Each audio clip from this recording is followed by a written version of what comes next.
for the most unfortunate of reasons, we had a day after New Year's Day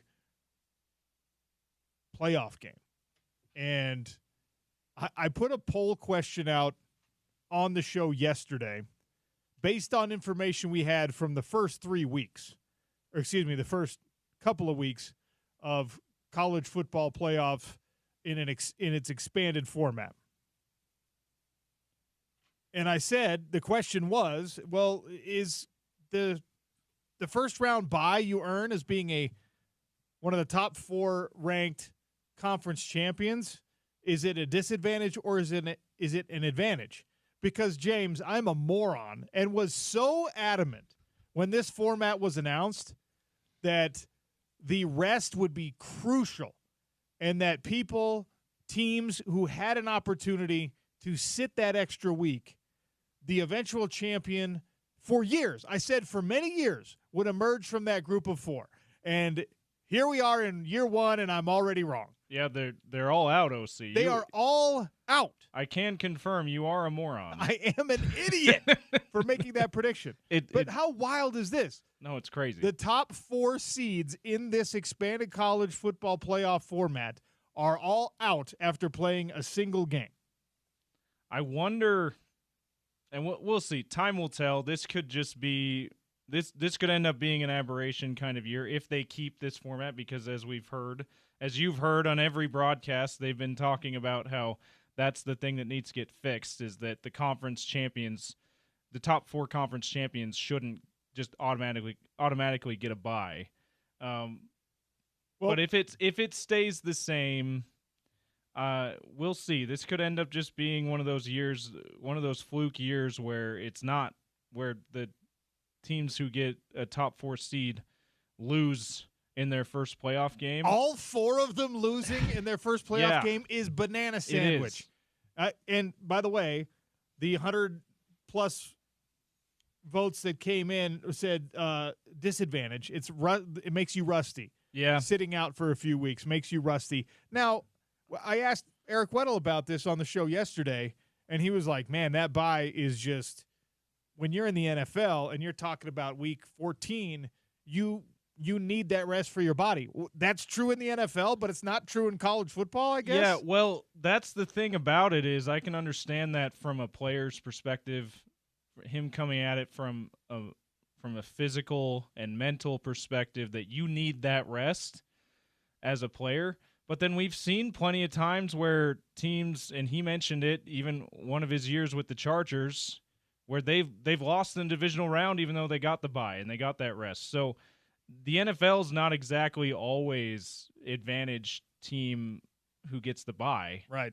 So I just wonder if it's just going to depend on the year. It's going to depend on the team. I don't know, because momentum across sports does seem to matter. And obviously it gets a little annoying how every time in the NBA playoffs, for example, they go, "Oh, what's gonna show out more, rest or rust in this game one of this series?" But rust, we'll see. Rust killed 4 teams, if that's what you want to call it. And I think if you go back and you look at it game by game, like, look, the Boise State matchup, that was, all respect to Boise State, that was a team that was overmatched talent-wise. And the expectation is that's what Arizona State versus Texas would look like also. Did not prove to be the case, as we talked about on the show yesterday. That was not a situation where one team was significantly more talented and just the Sun Devils couldn't hang with Texas. Even though Texas on paper has an NFL roster and Arizona State has just a few guys who will be playing on Sunday, there was not a big talent gap there, and the Boise State-Penn State was more an illustration of what happens when you are a group of 5 school that has overachieved, and you've played a softer schedule than your opponent, Penn State, has had to play. And sure, there was some rust there, but what happened against Boise State? What happened with Boise State against Penn State? Their best player, Ashton Genty,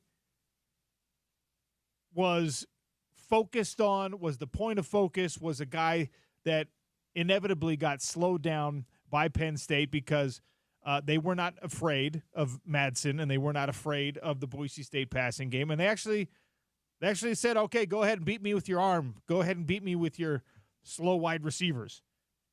And they weren't scared of it. And in the passing game for Boise was pretty productive. They put up over 300 yards of passing in that game, but Penn State had clearly said, we're just not going to let the Heisman Trophy runner-up beat us, and they didn't. And they had the horses to do that on both sides of the ball. Boise State, unfortunately, came up short in that game. Still a very special season. Still an incredible year for their best players. Still an incredible year for their coaching staff. Nothing to be ashamed of. Going in as a highly ranked conference champion from the group of 5. If this was the BCS era, they were the BCS buster this year. They were the team that was not supposed to be there and forced their way into a seat at the table. Congratulations to the Broncos.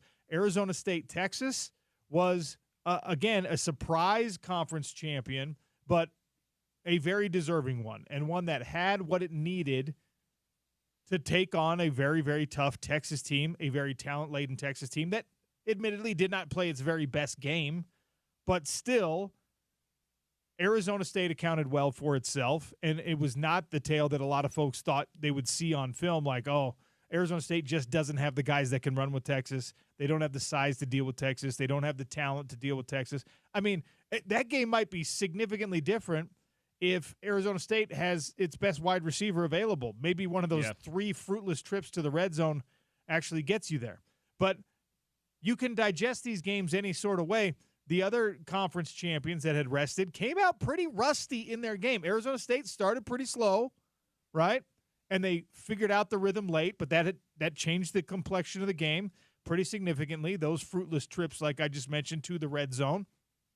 If they had been, dialed in, if the play calling had been a little bit better, if everyone had been in more of a rhythm, you might be able to say that's not a double overtime loss.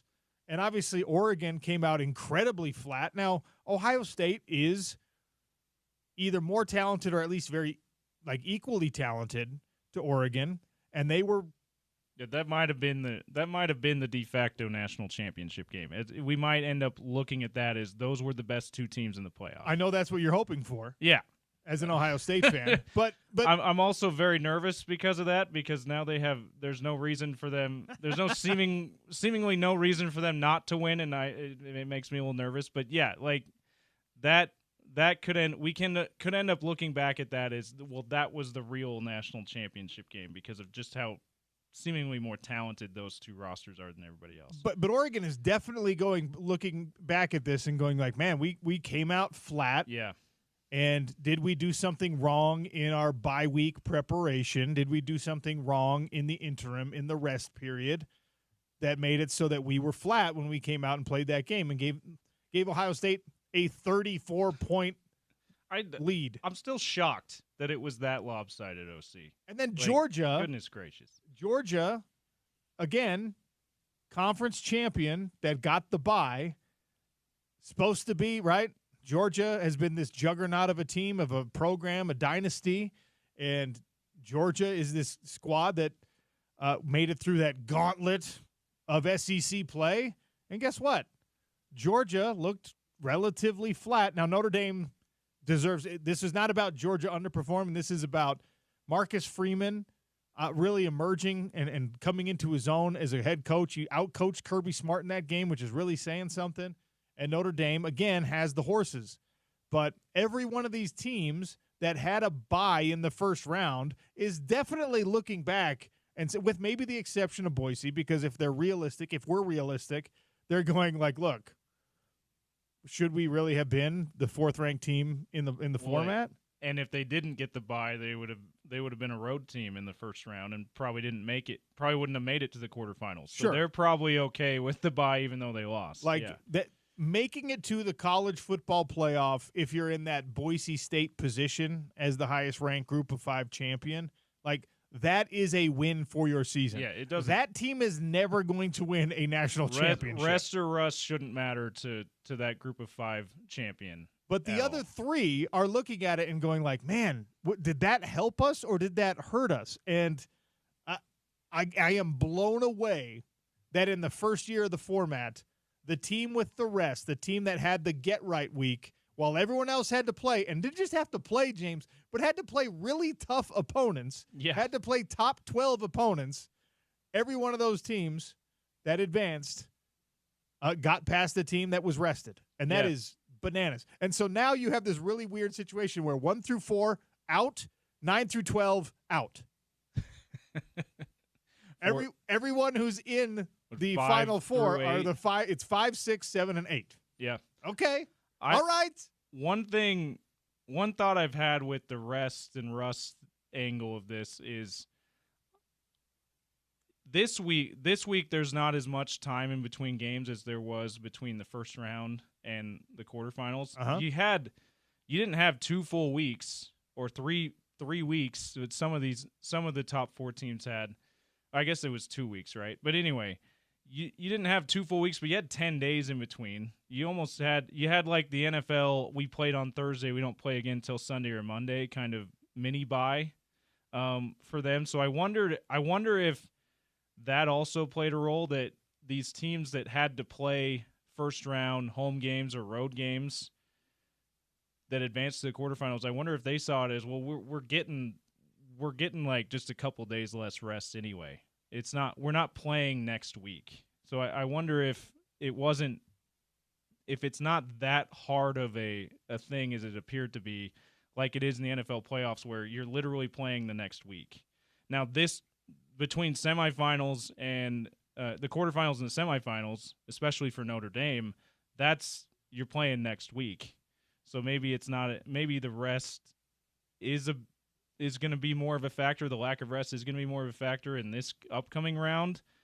But those between the first and second round, I don't know that the lack of rest was really that big a deal for teams. I think you're probably right. We'll see how it plays into this upcoming semifinal matchup, because Notre Dame plays on.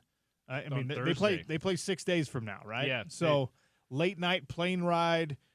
They're all, groggily rolling out of bed, getting to treatment right now, probably. And, they've got 6 days to now get ready. Penn State will have had 8 because they played 2 days before. So, and again, these are college kids, so it probably matters a lot less than when you're dealing with, like, I don't know, a Super Bowl run where your left tackle is 37 years old, like the Whitworth Rams or the Trent Williams San Francisco 49ers, where you're like, man, these rest days are really good for our big body old guys. It's a little different when we're talking about 20-year-olds, certainly. And maybe it is a disadvantage. Maybe it's an advantage in the pros because those guys are pros and they know how to keep themselves dialed in and focused, and they use the time properly. And maybe it is a disadvantage when you're talking about college kids, because idle hands are the devil's plaything, right? And the time down and the time off. Coaches hate the offseason for that very reason, because guys are out of their routine. They're outside of their control. They don't like the playoff break because that's when people go and they hang out with the friends back home, or they get involved with the girl back home that was toxic, and then everyone's head gets all out of whack, right? So maybe it's that. But as it stands, just like we all drew up and predicted, the 4 first-round bye teams are out of the college football playoff, and the traditional SEC powers are all eliminated. Texas is still in. They're an SEC school, technically, but do we really view them as that? Is it a win for the Big 12 that Texas is still in, right? I mean, if I'm the Big 12, I'm dancing on that for sure, because the SEC did not earn its Texas reward. The SEC did nothing to create what the Texas brand is right now. So Texas advancing is not a feather in the SEC's cap. Maybe the Big 12 can't claim it.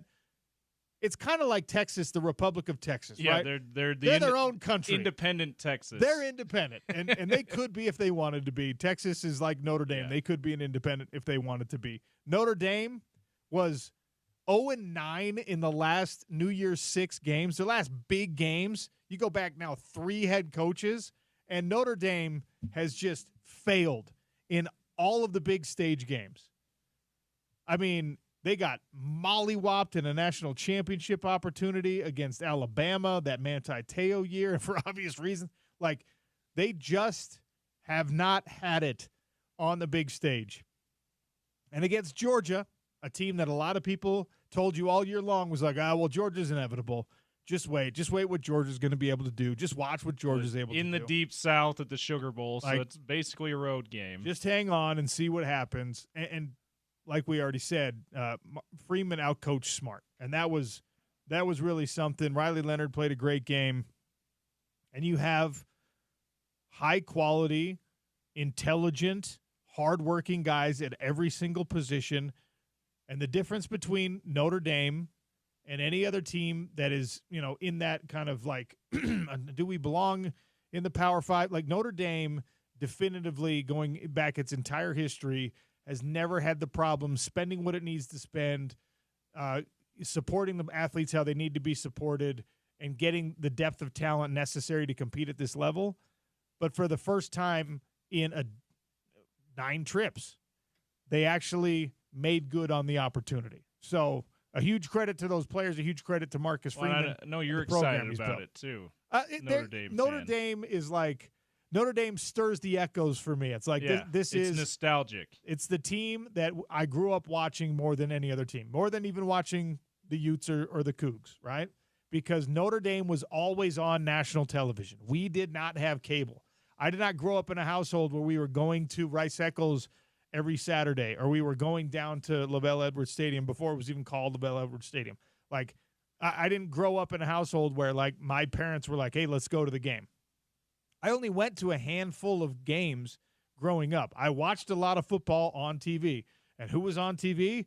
Notre Dame every single weekend, and randomly the University of Colorado in those 1990s years. They were always on TV here locally. Yeah, this is national championship. You go back far Colorado. enough? Absolutely. Yeah. And even into the 2000s, the early 2000s, Colorado was kind of a big brand school that had geographical relevance here, I guess, in Salt Lake for the television market. Again, the non-cable television market. So anyway, you've got your semifinals set, and then randomly, raise your hand if you knew that there was going to be another bowl game after the Sugar Bowl. No, I did not know. I'm an idiot. Again, second time. And it's Ole Miss Duke. Like that's a good game. matchup. Yeah. I'm watching kind of the post game on the Sugar Bowl, and it's just like, and up next, and they show Jackson Dart warming up. I was like, oh, cool, bonus. All right, extra football. Let's go. There's the Mayo Bowl is tonight too. OC, the Duke's Mayo Bowl. Well, someone's gonna get mayo dumped on them. Someone's gonna get mayowed. That Gatorade shower, the Mayo shower. I didn't know that till I was tuning into DP show 7-Eleven here every weekday on ESPN 792.1 FM, and they brought up, hey, we got a bonus bowl game tonight, and they mentioned there's another one too right before that. But I had thought that all that was left in college football was the playoff games at this point, because it seems like most years that's how it works, right? After New Year's Day, no more regular bowl games. You just have the national championship, the ones that factor in the national championship. So, there's a couple more bowl games tonight too, and there's the bonus one last night. I have no idea if there's more after tonight. I really only care about the playoff at this point. But yeah, for anyone else who wants to watch more football, there's some more bowl games. Ole Miss ended up smacking Duke. Yeah, and Jackson Dart, the former Utah high school product, 52-20, the final score. Jackson Dart, 27-35, 404 yards, 4 touchdowns, 0 interceptions. He also ran for 43 yards on 12 carries. Just a stellar game from the Corner Canyon kid, right? And the answer to this question is not Jackson Dart. But I was like, man, that's a dude who has performed really, really well on the big stage of college football and represents, the talent level of this state pretty successfully, in my opinion. The development in high school football, we've talked about this a lot on my show, is light years different than it was, light years better than it was even 20 years ago. And he's a product of that. But his career numbers are pretty gaudy, James. He's thrown for almost 4,000 yards this year. Last year he threw for 3,300 yards. In 2022, he threw for almost 3,000 yards. And then in limited action, or much more limited action, in 2021, he threw for 1,300 yards. So this guy is going to finish his college career as a 10,000-yard passer. And he goes on the list of the great high school products who've advanced to the next level from the state of Utah. He's going to have an opportunity on Sundays. I don't know what that's going to look like for Jackson Dart, but he'll be part of that conversation. And I asked the question, the greatest pro or college football player that has been a Utah high school product, that has come from a Utah high school, is fill in the blank. And right now, there are 3 names, and really 3 names only, that are coming in with frequency. 877-353-0700 if you want to weigh in on that question, just for the fun of it, inspired by Jackson Dart and another incredible performance. The obvious answer, and this is going to be sorted somewhat by age, I think, James. If you're older than me, if you're 50 years plus, you're probably talking about a guy from Logan High School way back in the day, one of the 4 horsemen. You're talking about a guy whose Utah State's football field is named after. Yeah, Merlin Olsen. Whose great nephew is going to be playing for the Aggies next season, and whose nephew is across the street and has been a great radio host and was a great football player in his own right, although he paled in comparison to Uncle Merlin. Merlin Olsen did it all. I mean, Merlin Olsen has checked every box as a product of a Utah high school, so it's hard to put anyone next to him. There's guys chasing him, relevance-wise, but it's hard to say there's anyone who definitively, with everything in the rear view, is better than Merlin Olsen. Well, even non-football, I mean, he was a regular, guest star of Little House on the Prairie.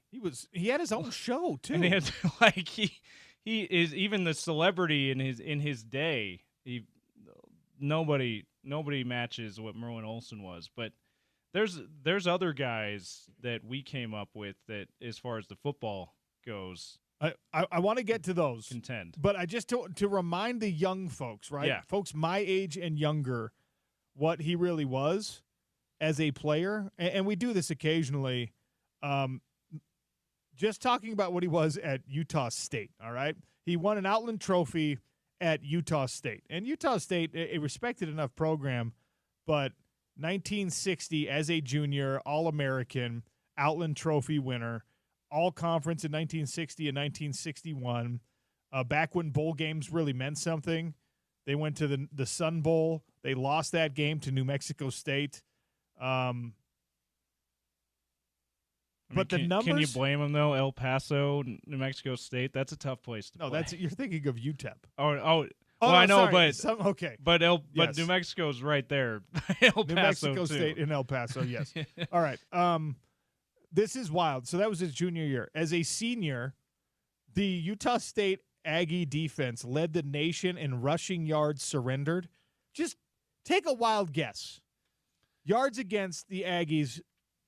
Opponents' rushing yards averaged in Merlin Olsen's senior year. 50? Exactly. Well done. 50 yards 50.8. Oh, 50.8 yards a game. Led the nation. And by the way, they also gave up 88.6 passing yards a game. 139.4 yards per game they gave up. That is disgusting. 7.8 points per game they surrendered.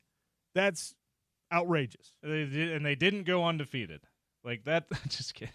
Offenses weren't what they are today. That was the forward pass was brand new, right? Oh, that's true. Look, he played in the East-West Shrine Game. He's in the East-West Shrine Game Hall of Fame. He's in the Pro Football Hall of Fame. He's in the Utah Sports Hall of Fame. He was the Walter Camp Man of the Year. The guy, he did it all, and then he went on to a successful acting career, philanthropic career. He was everything. All right. So Merlin Olsen, in a question that could be a spirited debate in a lot of places, he kind of just runs away with this thing because he gets to say, yes, I did it all. There's at least a guy that is kind of on pace though.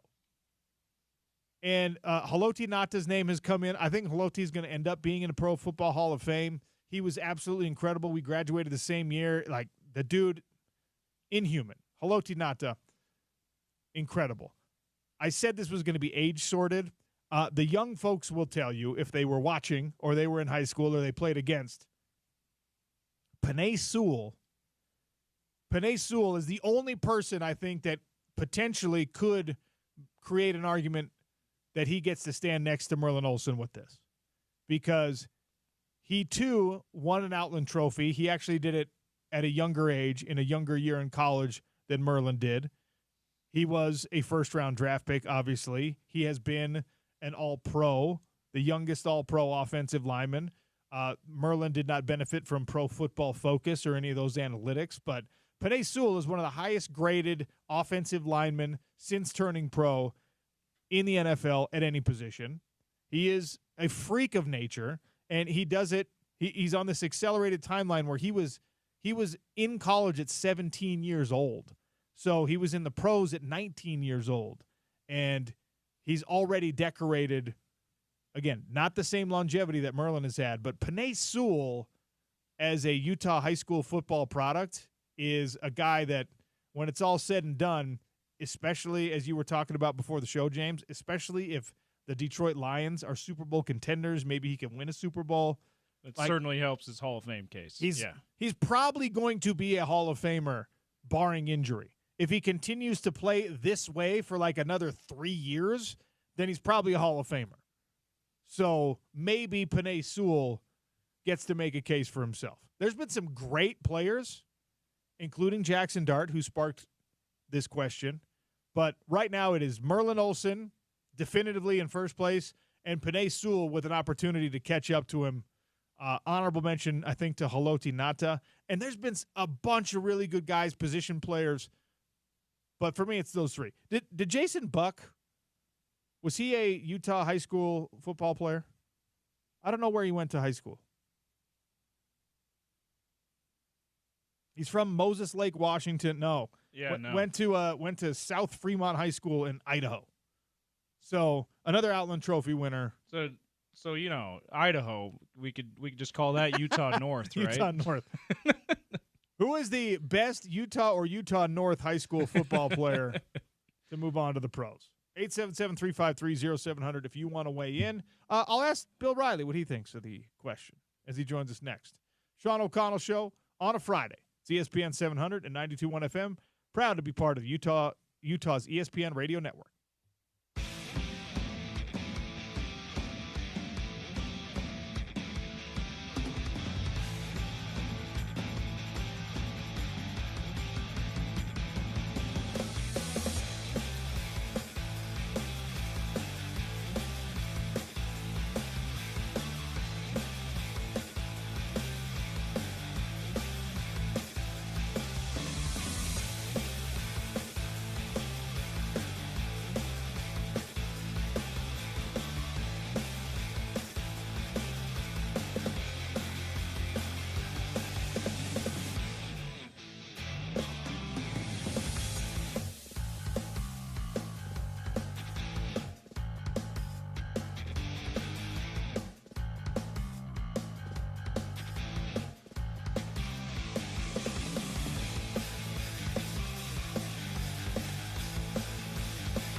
College football playoff semifinal matchups are set. Some good ones. Ohio State, Texas, Notre Dame versus Penn State. And just like we all predicted, those bye weeks earned for being a highly ranked conference champion didn't mean a dang thing. In fact, they might have been detrimental, just like we all predicted. Let's talk about some college football with the voice of the Utes. Maybe we'll get to some hoop as well. Bill Riley joins me here on a Friday. Bill, welcome. How are you? Were they detrimental, or were these other teams just better?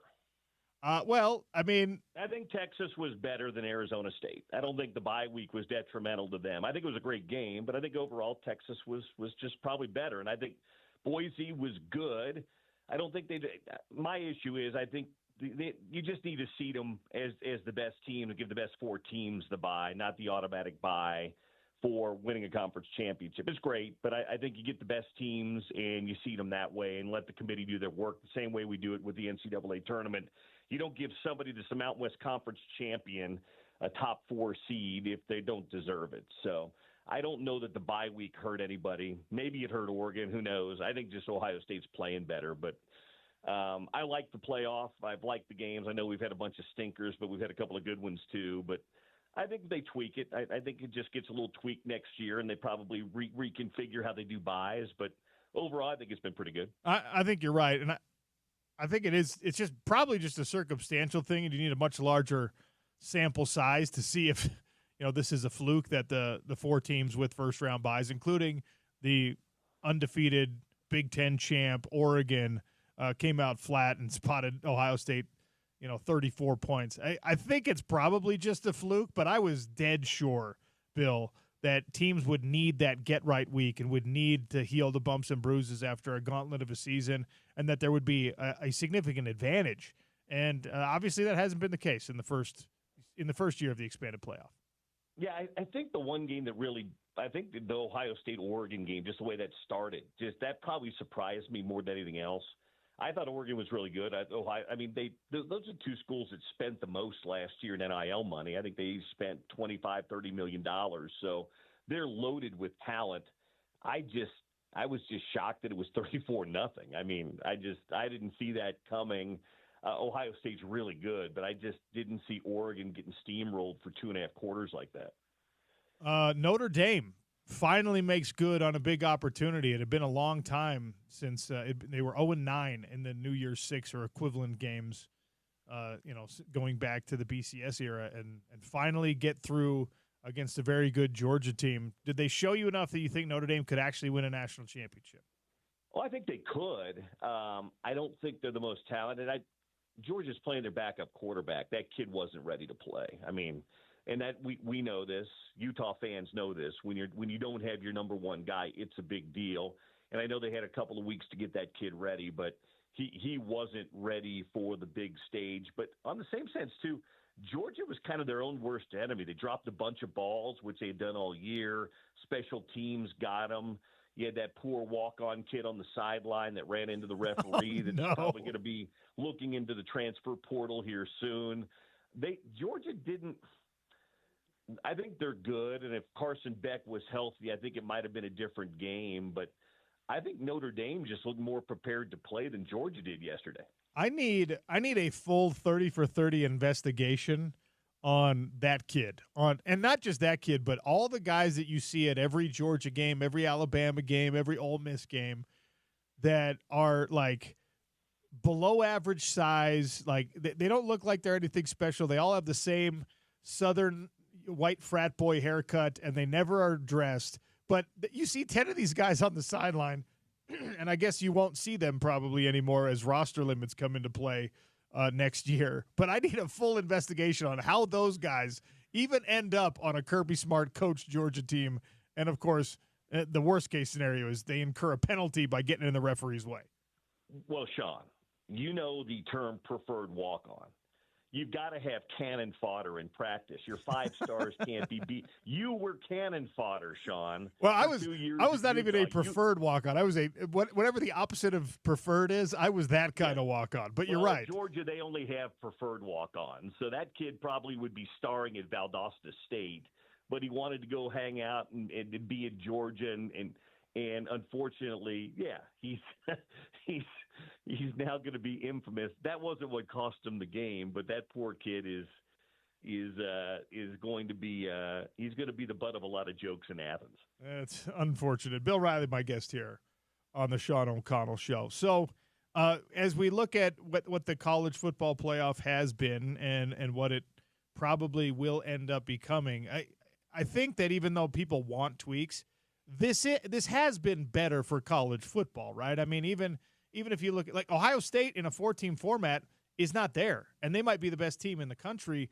at this point. So even though it isn't perfect, do you feel there's a consensus agreement that the 12-team expanded format playoff is better and is something we will ride with, at least in some form, moving forward?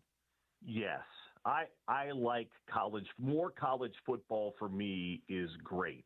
Were a lot of those early round games dogs? Yes. I think that you're always going to have a few of those. No different than the wild card playoffs in the NFL. Next weekend, there's going to be 2 or 3 real dogs. If they reconfigure the format and they actually do the seeding based on merit and schedule and things like that, I think it will be better. But for me, the extended playoff also made more meaningful games. There were games down the stretch in the season where you had, in years gone by, you could have won your conference championship and not been in the college football playoff. Now, you could be a second or third best team, but if you win down the stretch in November, you could put away an early season loss, kind of like Notre Dame did to Northern Illinois. So, no, I think it's been great for the sport. You know, it stinks around here because Utah and BYU weren't part of it. But who knows? Next year, maybe both teams could be part of it, or one of those teams could be part of it. I think it's been fantastic. Like anything else, you tweak it a little bit, you make some subtle changes. But all in all, to me, it's been fantastic. Not all these games have been great, but to me, it just made late October, November football even more meaningful, which is awesome. Conference championships, and then I love it. I think it's fantastic. I don't want to go much beyond 12, though. I think 12 is a pretty good number. If they went to 16, I could see it just because the 1AA and Division II do that. I wouldn't be opposed to that. But I also loved the first round games that were on the campuses. I thought those were great too, didn't you? Yes, college football playoff atmosphere on campus, just sign me up for that every day. I like that they've found a way to incorporate the traditional bowl games into the college football playoff, but I would also probably be okay with them always being on-campus games and allowing, that's another way you could really reward a great regular season by giving somebody home field advantage throughout the playoff like you see in the NFL or things like that. But John, I could see it in coming years, maybe the first and second round games being on campus. And I say that because I think it's hard for fan bases to travel. I think it's hard to get, and fill these 70 and 80,000 seat stadiums. It's hard to do. So I could foresee a day if they expanded to 16 where the opening round and maybe the second round games were on campus too. What prize do we give the Big Ten for being the best conference in college football this year? Now that the SEC, its traditional powers are all eliminated, and they had, by their own standards, a less than stellar regular season as well, the Big Ten gets to gloat for now. What do they get? What's the prize? I think we move the it just means more slogan. I think that moves every year. I like think the that. Big Ten it's like the wrestling championship belt. You get to take it from the champion. I think the Big Ten gets to take the SEC's "it just means more" and put it on all their marketing promotions next year. Don't you think that's pretty good? That's the best idea I've heard so far. That's actually wonderful. We should do that. So college football playoff, one of the good changes happening, and there will be subtle changes that move forward. Not so subtle changes are still coming in college sports, and obviously you're going to be right on top of all of this, having to call these games and learn a bunch of new names on rosters and things like that. And now a proposal as the NCAA is looking at maybe just allowing 5 years of eligibility, period. No red shirts. You just do 5 years of eligibility for all players. We already saw what's happening with the junior college players getting an extra year, et cetera. More college eligibility, a net positive? Is this good for the game? I don't mind. I mean, if that's all, to me, let's pick a lane here. let's say 5 years and that's it, and that I'm good with that. But what I get tired of is guys and gals. It's not just men; it's women's sports applying for extra. I mean, you have people playing 7 and 8 and 9 years. You get 5 years to play. That's it. If we call it blanket across the board, yeah, you don't have to worry about red shirts. You've got 5 years. You could, you go to school, whatever that might be. The junior college thing, I just found out about this yesterday. The junior college thing's crazy. You can go play 2 years of junior college athletics and then still have 4 or 5 years on the Division I level. Yeah, JUCO. 2 years of JUCO is good for 0 years of Power 4 level or whatever. It's wild. It's amazing. I think you're going to see a lot of guys do that and then make that anyway. I don't mind that. It's hard to track and follow all the the injuries and the red shirts and the medicals and the 4 games and this. Yeah, I don't mind at all. If you just said you've got a blanket 5 years from the time you graduate high school and you enter a D1 or whatever institution, you've got 5 years. So make the most of those 5 years, whether all 5 are at the same place, which we all know won't happen very often, whatever that might happen to be. Your clock starts the minute you enroll at a D1 school, and you've got 5 years at that D1 at the D1 level. I like that. Bill Riley for another minute or two here, voice of the Utes on the Sean O'Connell Show. Look, we know this. The transfer portal giveth and the transfer portal taketh away. That has always been the case. That will continue to be the case. It is the case for Utah right now. And the most, I think, publicized, the most debated over of the transfers, either in or out, is the one that happened very recently with Keanu Tanuvasa, and he's off to the rival school. Look, we love the kid. He was awesome to talk to. It's painful, I guess, for a fan base to see guys like that go. How used to this do we all need to get in the BYU-Utah rivalry, where the team that wins the rivalry game and is riding the momentum is going to get some of the best guys from the other school? Is this going to be a continuing thing, or is this unique in your mind?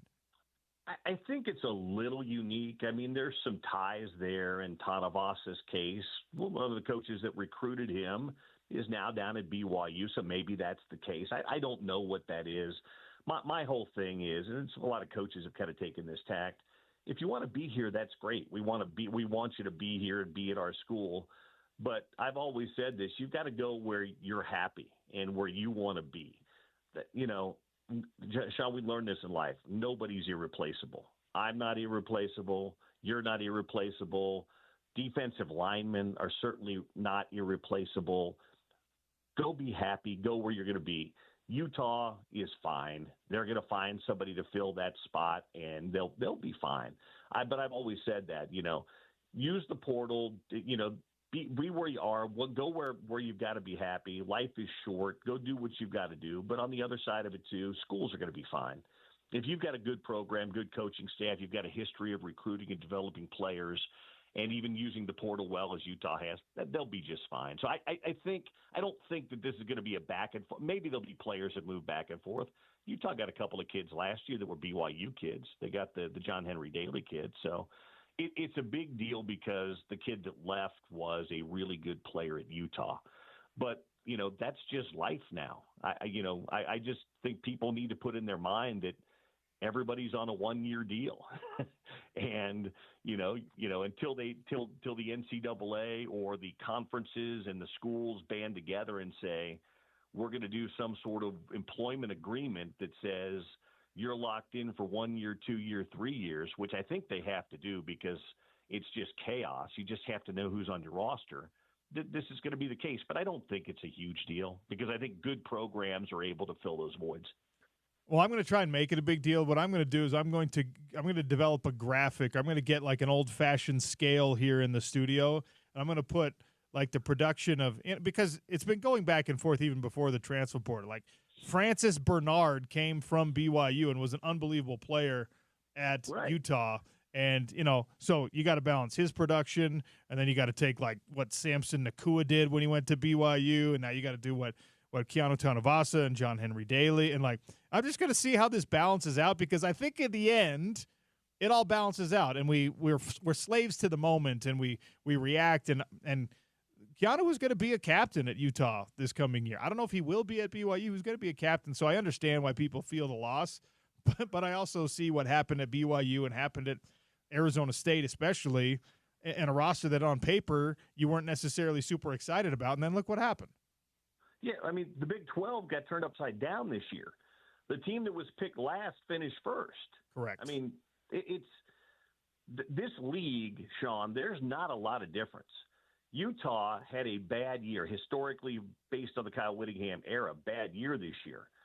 But that was because of really primarily one position.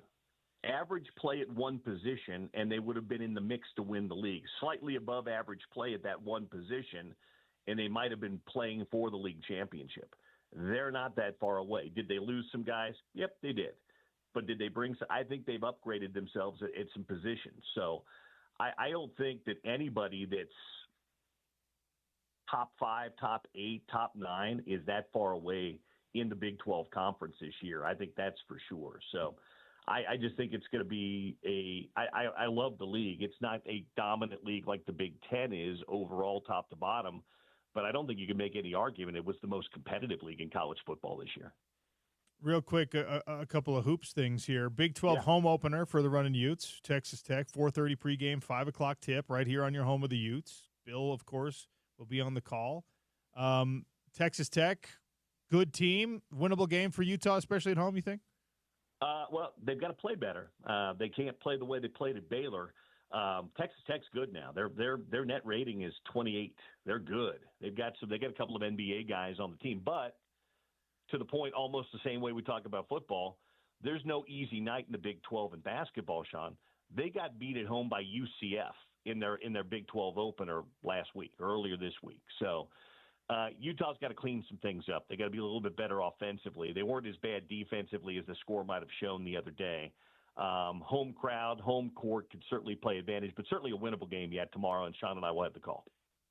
And then you get to go to Hilton North. Is that your first trip to Ames?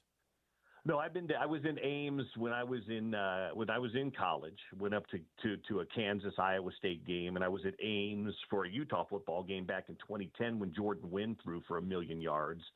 So it's been a minute, but yeah, I would tell you outside of Allen Fieldhouse, it's the best atmosphere in the Big 12. Iowa State basketball fans are insane. It reminds me a lot of the Spectrum up in Logan, if that rings true to you. It's a great college atmosphere, and Iowa State is really good. And that'll be up on Tuesday. Every conversation I have with Bill Riley brought to you by our friends at Advanced Window Products, 801-850-9100. Big-time discounts to start off the 2025 year, right, Bill?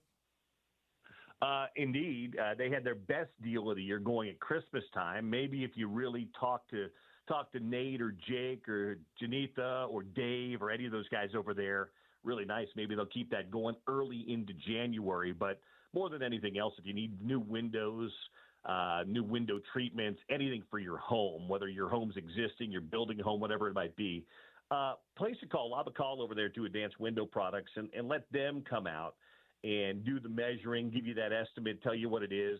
They're locally owned. They're locally operated. They make everything here. They don't farm it out to another state or another country. It's all right here in Utah. And they've been for 36 years, so they're excellent at what they do. Customer service, excellent product, and start to end, keeping you up to date. They'll let you know where the windows are in the process, how quickly they're going to be there. They're just great people, and their prices are very competitive, if not the best in the business, too. So Nate Orchard, Mayor Emeritus of Sac Lake City, his dad Dave Orchard, Jake Weber, that entire crew over there are awesome. And if you need windows or treatments for those windows, let the folks at Advanced Window Products take care of you. What's the number, Sean? 801-850-9100. Tell them we sent you. Bill, thank you. Have a good call. Do we have a prediction? Are you and I going to talk before the next round of games? I don't know. I guess we probably won't. So I'm going to say Notre Dame, Ohio State championship comes out of this. You are? Okay. I think that you're probably right the way Ohio State's playing. Penn State, their defense is really good. If they get back the kid, the edge rusher, whose name is escaping me right now. Abdul Carter, who was like a freshman against Utah in that Rose Bowl and wreaked havoc there. He is amazing. If they get him back, they've got a chance. But I'm with you. And by the way, what are the TV ratings going to look like if you have an Ohio State Notre Dame national championship? It will be off the charts. It'll be awesome, and I think we're going to look back on this expanded college football playoff, and we're going to, even as we tweak it, we're going to say, what took so long? Because it's been great so far. Hey, have a good weekend. I'll talk to you soon. All right, that's Bill Riley, voice of the Utes. All right, everything is bigger in Texas, even tampering. We'll talk about it next on the Sean O'Connell Show, closing out hour number 1 on ESPN 700 and 92.1 FM.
Tampering is bigger in Texas.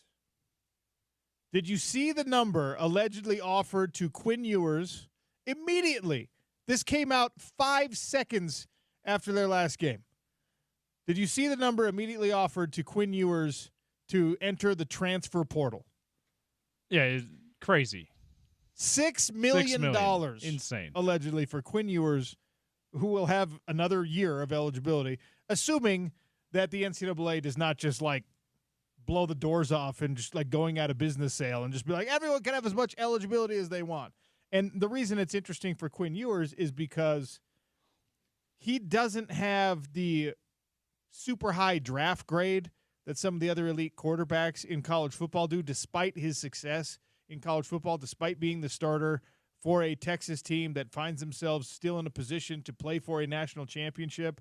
And nobody's slobbering over the idea of being able to draft Quinn Ewers. It's all about Shedeur Sanders and Cam Ward and some of these other guys, and Quinn Ewers doesn't have the same kind of measurables. So there's that conversation about, like, all right, if you're not going to be a first-round draft pick, do you want to stay in college, and do you want to make $6 to $10 million to be a college student? And the answer is yes. Yeah, it's another Will. He's the Will Howard of this year, where Will Howard, same thing. Like, I know he's hot right now because Ohio State's killing teams right now, but he's not a guy that's going to be a high draft pick, but he's a very talented college quarterback, played a big program. And, yeah, Quinn Ewers is that same guy. Played an even bigger program before than Will Howard going to Ohio State. So, yeah, it's insane to me that sort of mid-NFL-type prospects are commanding that much at the college level. But, I mean, he is a really good college quarterback. Yeah, I mean, like, if you've quarterbacked a team to a national championship semifinal appearance, you're not a mid quarterback, right? 2 years in a row. Just maybe at that level, at the NFL level, they're not enamored with what you can bring. The tough thing is, right, he's not going to be the starter at Texas next year. Arch Manning is going to be the starter. So if it's me and I'm Quinn Ewers and I'm having honest conversations with draft evaluators, and they're just like, yeah, dude, you're going to get drafted, but you're going to get drafted in the third round. On3, which tracks as much as they can of the NIL stuff, the On3, the website, already values his NIL from this season at $4 million. Huh. Yeah. And so he could make another 6 plus whatever next year. Let's say he makes 7.5 next year. He exits college.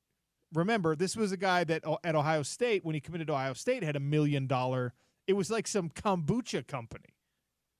And now he's back in Texas, and, like, this is a dude who's going to leave college with between, like, 8 on the low end, $8 to $15 million on the high end. Leaving college. Go get it, man. Yeah. Wow. And a national championship contender he's going to end up in a national championship contender if everyone's right about Arch Manning getting the starting job next year. My question is, he's going to be on a college champion or national championship contender. What national champion I mean, is this like? I don't know. I should know this since I claim to be an Ohio State fan, but is this Will Howard doesn't have any more eligibility, right? Correct. So what if he goes back? I could see them. What if Chip Kelly loves him? I could see them trying to lure Quinn Ewers back. Okay, so that's there's one example. Okay, it's Oregon could pay this. Yeah. It is Alabama could pay this.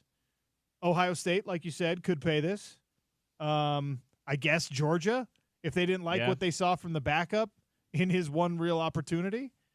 And I saw an article that said this has Bill Belichick written all over it. Yeah, trying to make a big splash in North Carolina. I don't know, man. They've already splashed a ton of cash just on that staff.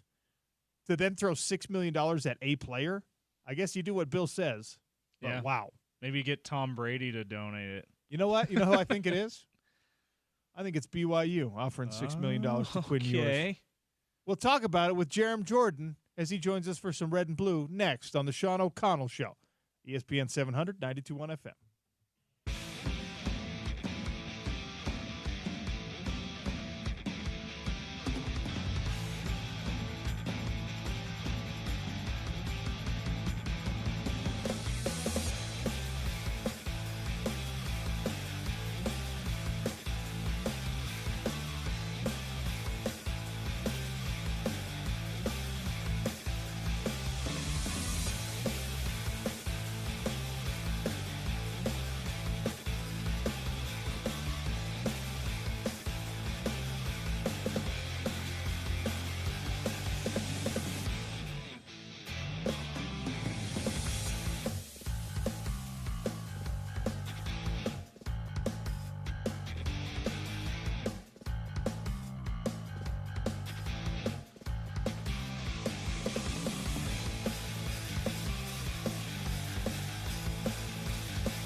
Time for a little red and blue, part of our Big 12 at noon, brought to you by Mountain Land Supply.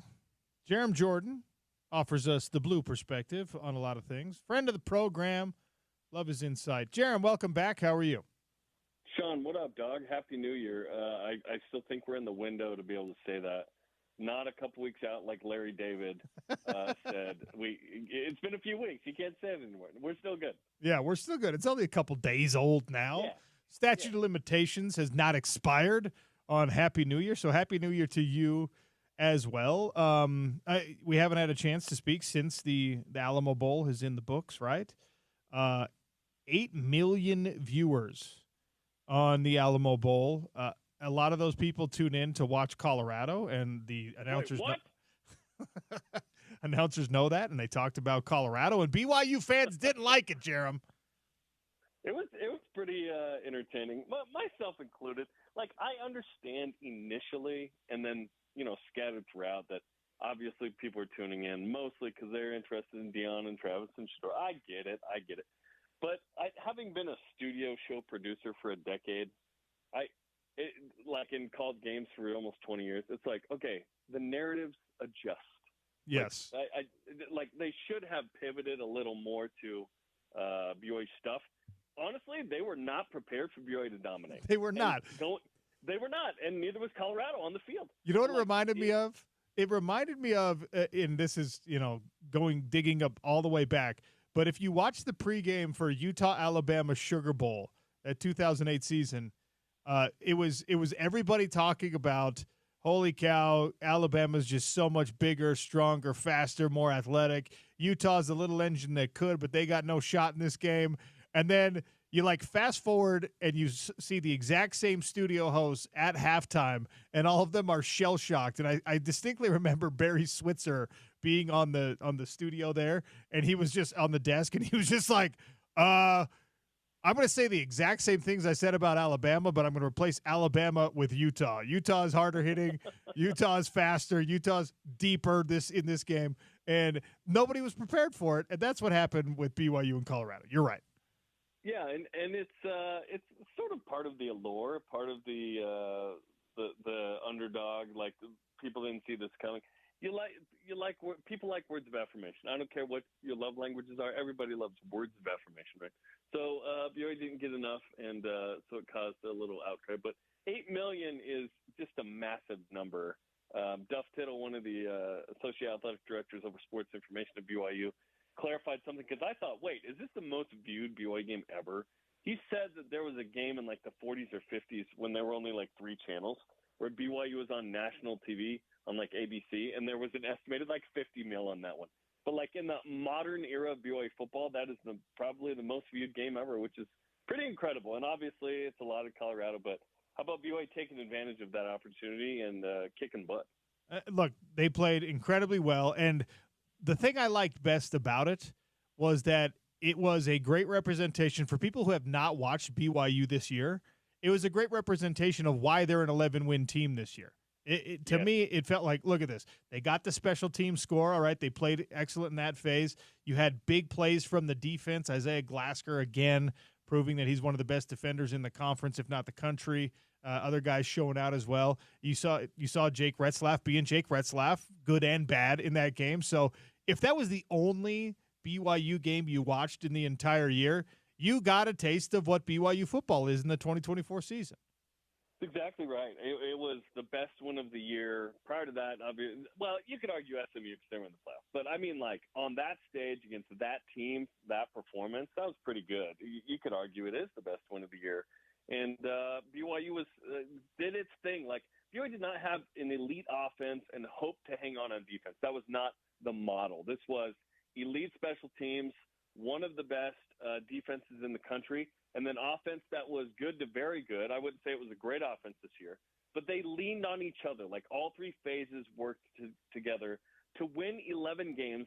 You don't have a day 1 or day 2 draft pick on this team right now. Maybe later you do. Let's wait a couple of years and see. Next year is 2 years is Isaiah Glasker a 3rd round pick or something? We'll see. But this was a great team, one of the most complete teams that BYU's ever had. And props to Jay Hill for that defense. That was his finest hour. He knew, by the way, pregame he talked to Spencer Linton, my cohort in crime, and he said, hey, we have a chance to really win this convincingly today. He was like, oh, really? He had a big smile on his face in the press conference. They had Shedeur guessing. Special teams, incredible. Will Ferrin, amazing. Which, by the way, Boise State could have used Will Ferrin. That's where he transferred from in the playoff. And then the offense, the run game was just too physical. That line was churning them up. And that was with BYU's third-string right tackle, by the way. So they did a great job. When do we get a Deion Sanders, Kalani Sitake buddy comedy? Because there's a little bromance going on there. Coach Prime loves him some Kalani. What's funny is I think Deion either doesn't know his name or is afraid to mispronounce it because I haven't heard him say the word Kalani out loud. It's 100% because he doesn't want to say it wrong. 100%. I bet he doesn't want to say it wrong. Like, Deion's a class act. He's awesome. I was not down at Big 12 Media Days because I had a baby that day, but that interview that he did on BYU TV, I think it was Deion and Shiloh, which just class acts. They were great. Honestly, I walked into the season kind of annoyed by them. I was like, they haven't done anything. They're all talk.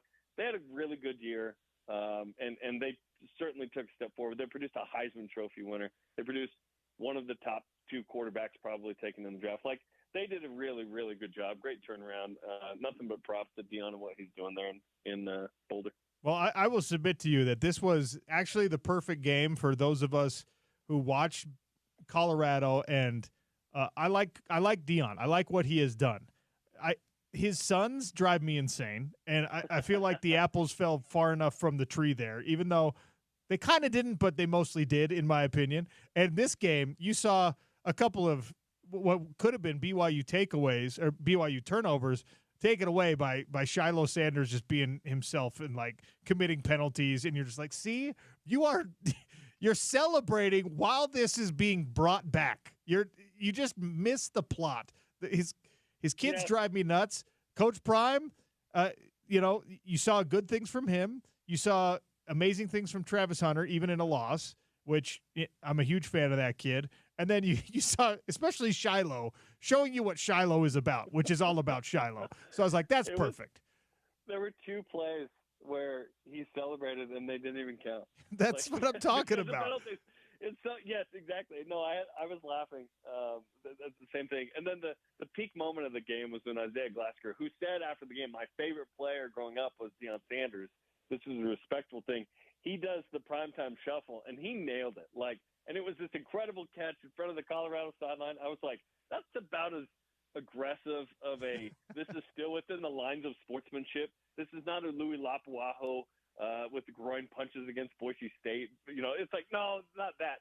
That was funny. Like, I was laughing pretty hard. Yeah, he could do that, and Colorado can deal with it because they're the ones who usually do that. And Coach Prime's not going to get mad at someone biting his own style because that's the player that he was, right? So look, BYU players, by the way, they were saying there was a lot of talking from Colorado, so that's the least they could do, right? Just give it back. And you know what? That's fine. Like a little bit of that spiciness in a bowl game that is quote unquote supposed to be meaningless. That's fun. It clearly mattered to both of these teams. BYU finishes out an 11-win season, and we've talked about it on the show. I wanted to get your perspective. Now that it's in the books as an 11-win season, in the all-time annals of BYU football history, this is like ranked in the top what as a season? Probably top 5. I would argue that 83, 84, and 96 are your top 3.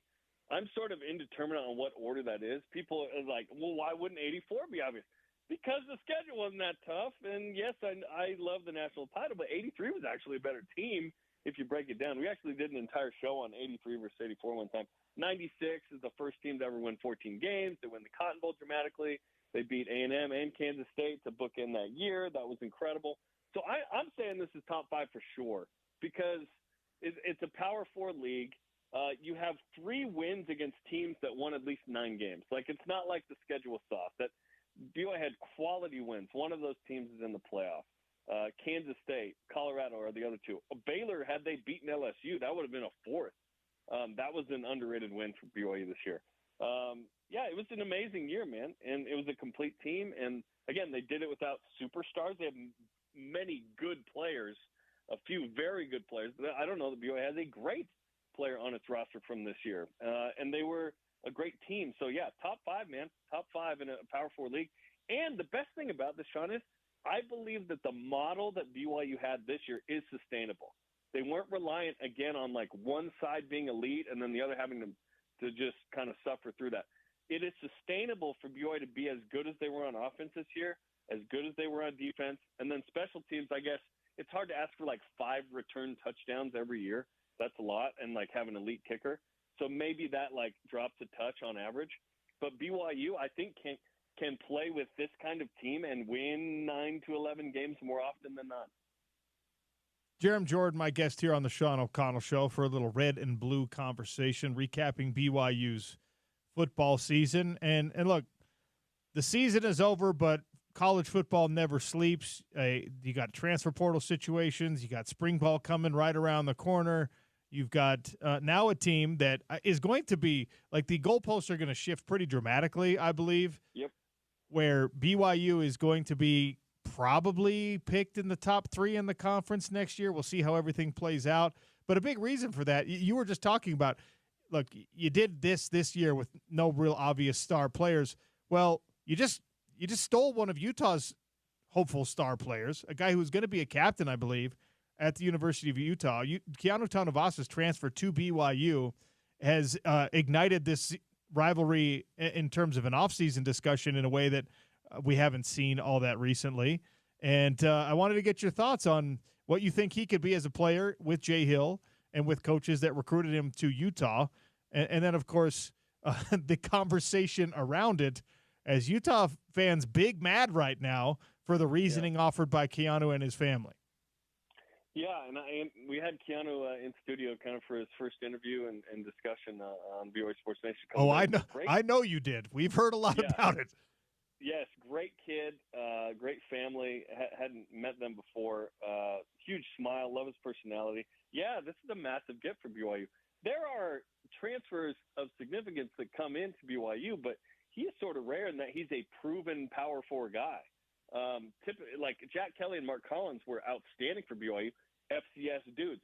Andrew Gentry coming in from Michigan, the dude that started on the O-line a couple games. That's a proven P4 guy somewhat, right? It's not an unproven guy hoping for an opportunity. It's a proven guy. And so I think he could be the next Kairos Tonga, honestly. I think he could be that kind of level. 6'4", 300 pounds, got stats last couple of years, experienced dude. Jay Hill's defense, like a nose tackle that can lock down that part of the field and give the boys a chance as linebackers. If Isaiah Glasker, Jack Kelly, and Harrison Taggart, your 3 starters, come back, I mean, that is a nice start. And then you hope to add a couple good DNs and, continue to develop those guys that played with the 2s this year. But he's big time. I mean, that's an anchor to your defense and a huge gift for BYU because that is a good dude that can ball, and he's a next-level guy. Okay, I want to be careful how I frame the rest of this conversation about Keanu Tanavasa because, look, I love this rivalry. I don't care when it gets a little vitriolic because that's how college football rivalries are. I despise when people use the spiritual element of, especially the BYU, faith-based institution, as a reason for the rivalry. And that has reared its ugly head with this discussion because, look, he was making fun of guys for entering the transfer portal. And then he entered the transfer portal and leaned very heavily on the spiritual element of his reason for doing so and has continued to do so. And his dad took to Twitter to do so as well. And that it's, I don't know if they're doing it to salt the wound for Utah fans. I don't think that's why, that they seem more genuine as human beings than that from what I know of them. But it's like, this is why the rivalry is so unique for me, that there is this spiritual element that one portion of one fan base just cannot stomach at all. And it really is kind of front and center here with this one. And you're saying because he said, like, hey, I basically got, confirmation that I should do this, that bothers Utah fans? Is that what you're saying? Yes. Now, it bothers a certain element of the Utah fan base. I'm not a member of the LDS Church. That doesn't mean I don't believe in personal revelation or confirmation of what you should do through prayer. I don't know how far I lean into, sports being important enough for that. But again, this is a person and his family making a decision. I don't think you have to justify it with your faith. I don't think you have to tell anyone why you're justifying it. I think that in this era of college football, there are a lot of people who just assume every decision is made based on money, and that certainly was part of a factor here, but it doesn't have to be the whole factor. I'm more just highlighting that this is where the rivalry can spin out of control. It's the only place for me, at least, where the rivalry can spin out of control, where the religion part of it gets over-indexed. Yeah, okay, yeah, that helps me understand it. Couple thoughts. One, I think what makes BYU and Utah the most unique is the religious element. Yes, absolutely. And then two, and yes, that one side would despise it. I think that plays into this. And then two is, it's hard. Like, what do you do if you're Keanu? There's no explanation he can give that Utah fans will be like, oh, okay, I get it. I'm cool with it now. So it's just hard. Anytime he's going to explain any reasoning for him personally, I actually disagree with that. Like, be understood. Okay, go ahead. I actually disagree with. I think that if Keanu said, and I don't know if it's true or not, if Keanu said, "I got more money at BYU," then Utah fans would turn their ire back at Utah for not matching the offer. If he said, "Look, I like these coaches better. These are the guys who recruited me to Utah," then again, the Utah fan base starts to chew on itself and say, well, why do we let Sione Puha end up and Jay Hill end up at a place like BYU? And if he said, they had 11 wins this year, we had 5, then the fan base is probably still yelling at him. But I think a lot of people shrug their shoulders and are just like, yeah, okay. I think this is distinctly the only thing that can really rile up that fan base and make them super, super mad at a guy that literally 10 days ago, Jerem, they loved. He could do no wrong. And again, he doesn't have to care about this, but it is that unique aspect to this rivalry where he used and is continuing to use, and his family's continuing to use the one reason, and he doesn't have to offer one, that will bother Utah fans, in my mind. Yeah, that's interesting, and perhaps that's the case of if he had said that, there'd be a piece. I don't know. I don't know that it's worth the effort to try and appease both fan bases. Agreed. Right? It's just difficult. You've moved to the rival. You've come 45 minutes south. He touched on heavily, like you mentioned, the kind of the faith there. It is a difficult place to be in terms of like, okay, we got to ask questions like, hey, what went into the decision and why BYU and da-da-da. I'm not saying he should have done this, but if it was me, I would have said something like, look, I loved my time at my previous school. I love my coaches. I was looking for XYZ, and I felt like BYU met that. Like, you don't necessarily crap on the previous school by saying the nice things about the next school, but that's sort of the perception sometimes. But yeah, he was all in, and now he's all in here. Like, that's part of the transfer portal time, I suppose. But yeah, it's an interesting situation. But back to your original question, like, hey, the reason that people are so fired up about him on both sides. And he was at the basketball game, by the way, the other day, and he got like a standing O from the BYU fans. It was an exciting moment. Is because he's so good. Yes, great player. If he was just mediocre, wouldn't matter, right? People aren't up in arms about Carson Ryan and Hunter Clegg in the same way because those guys haven't kind of proven it the same yet that the way that Keanu has. I kind of am, actually. Carson Ryan was one of my favorite players on the Utah roster. And I'm like, they don't even use the tight end that much down there. What are you doing?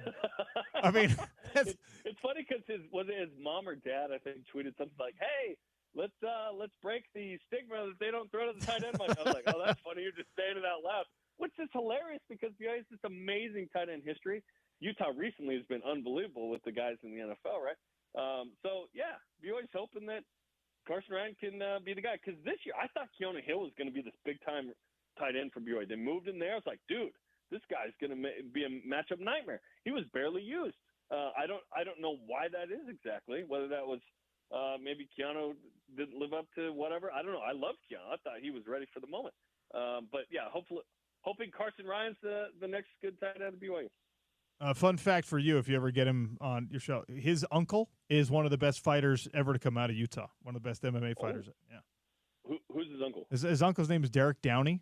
Fought in the UFC, I think just the one time, but unbelievable fighter, unbelievable jiu-jitsu guy. So you can use that with Carson Ryan. That's a little nugget for you if you ever get it. I absolutely will. Awesome. All right, last thing before I let you go. Quinn Ewers has been offered $6 million in the transfer portal. Was that you that offered it to him? Yes, it was me. I can confirm. Tampering. All this stuff. It's like somewhat chaotic, right? The world of college athletics. It's also made it way more interesting and compelling. Like I know there's stuff we don't like about it, but college sports, it's pro, it's whatever. Like, tell me you're old without telling me you're old.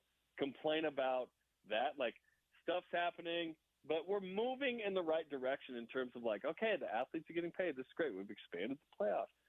These guys are getting a little more eligibility. Like, by the way, today, who was it? John Rothstein saying, hey, the NCAA is looking at giving just 5 years of eligibility. At what point is there, like, no limit, ? And then you just move. I don't know. I don't know where this goes. Obviously, you need, like, guardrails to contain things and, like, can't just be anything goes and chaos. But it is the Wild West, and it's actually kind of fun because you just don't know what's going to happen there. If that 5-year thing comes into play, I want to know how far back it goes, all right? Are you back? You come back for a year? I mean, I wasn't good when I was 21, so at 41, I don't think anyone's going to want me. But I'll tell you what, I'll give the old college try, Jerem. You know what's funny? When I graduated from BYU, literally one of the thoughts was, I'm out of eligibility. I never even came close to playing, but the thought was just in my mind as like a competitor. You know what? Maybe there's that 1 year left for a men's soccer club team. Who knows? I know. I have buddies who never enrolled in school, and a couple of military guys, whatever, that were in this age demographic. I'm like, dude, you still have eligibility. Go back, see if you can get yourself a little NIL. Let's go. Be like That's a game day feature waiting to happen. It absolutely is. Be the 40-year-old guy running down on kickoff who's got the NIL sponsor from Just for Men or Rogaine or something like that. Yes, love it. Jerem, I appreciate every single conversation. Happy New Year. Thanks for your time. You too. I love chatting with you, Sean. Jerem Jordan, he's a man. We stay on this train with Shehan Jayaraja, who joins us next on the Sean O'Connell Show. ESPN 700, 92.1 FM.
Continuing to talk a little college football here on the Sean O'Connell Show. We welcome in Shehan Jeyarajah. It's been a minute since we spoke with Mr. Jeyarajah, national college football writer at CBS Sports. He'll be down there at the Cotton Bowl Classic coming up as we have narrowed it down to semifinal matchups. The Final Four, not something we're overly familiar with in college football, but here we are. Shehan, welcome to the show. How are you? Shehan, do you have me? Oh, yep. Thanks so much for having me. Yeah, sorry. Technical difficulty there temporarily. My apologies for that. All right, so I've been chastising myself for this all day, and actually I started yesterday because I thought it might happen. I was so dead sure that the first-round buys were going to be meaningful and advantageous for conference champions that I over-indexed on, like, hey, you have to win that conference championship. You've got to be the guy. You've got to be the team that gets to rest up and get healthy and get right before the gauntlet of a college football playoff. And true to form, Shehan, I was wrong, and all four of the first-round bye teams are out. Is this how it's going to be? Is rust worse than rest is advantageous, or is this going to be an outlier, you think? Yeah, I think that it's being a little overstated, honestly, because I think when you look at all those games, I mean, the reality is, right, like Arizona State fought back in their game. I think that their freshness versus Texas actually did pay off in a lot of ways.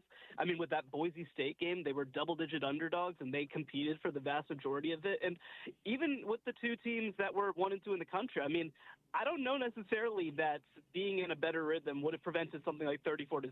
Like, because Ohio State played them over the course of 4 quarters. Similar with Georgia. I mean, they didn't necessarily get off to a slow start. Some of their best drives were at the beginning of the first quarter as well. So I think it's a little overstated. I've definitely seen that flying around, the idea that maybe the buys weren't as valuable as we thought. But here's where I think the buys are going to be incredibly valuable. Abdul Carter for Penn State is banged up because he's already played in 2 games. Texas right tackle Cam Williams missed the last game because he got banged up, along with left tackle Kelvin Banks went down at a different time for Texas. So, I think that where we're actually going to see the impact of this is with some of these guys being banged up, going down. I mean, again, they still have to play 2 full games. And, the lucky thing for all 4 of the teams remaining is that nobody now has an advantage from that perspective. But it's going to be a tremendous grind. And I do think that you're going to start to see the sheer amount of games that these guys are playing really start to pick up in the semifinal and final rounds. What prize does the Big Ten get for being, rising as the conference, the elite conference that has 2 semifinalists? Good question. It's funny, right? Because it's not just this year where, first of all, a Big Ten team is guaranteed, but, I think that certainly I view Texas as likely to lose to Ohio State. So we could have a Big Ten on Big Ten title. This would actually be the 2nd year in a row that we have 2 teams that are now in the Big Ten playing for title. Obviously, Washington was in the Pac-12 last year, but they are now a Big Ten team. So, and we've talked for so long about just the dominance of the Southeastern Conference in college football. They've won so many of the last 15, 20 national championships, especially since adding Texas and Oklahoma to the mix. But, there is a changing shift in power in the sport, I think, in some ways. And I think that whenever it's 2025 and you have some of these teams from the SEC that are maybe right on the borderline, I think people are going to be way less sympathetic to them kind of having a case down the stretch. I think that the balance that's rising with the NIL era it's a little bit reductive to say that, it's just because the SEC always paid people and now everyone can pay people legally and that's what balanced it out. But how much has the ability for teams to go and get even an SEC backup and give him some money in the transfer portal and say, hey, come start here. How much has that contributed to a rise in parity, if there is one?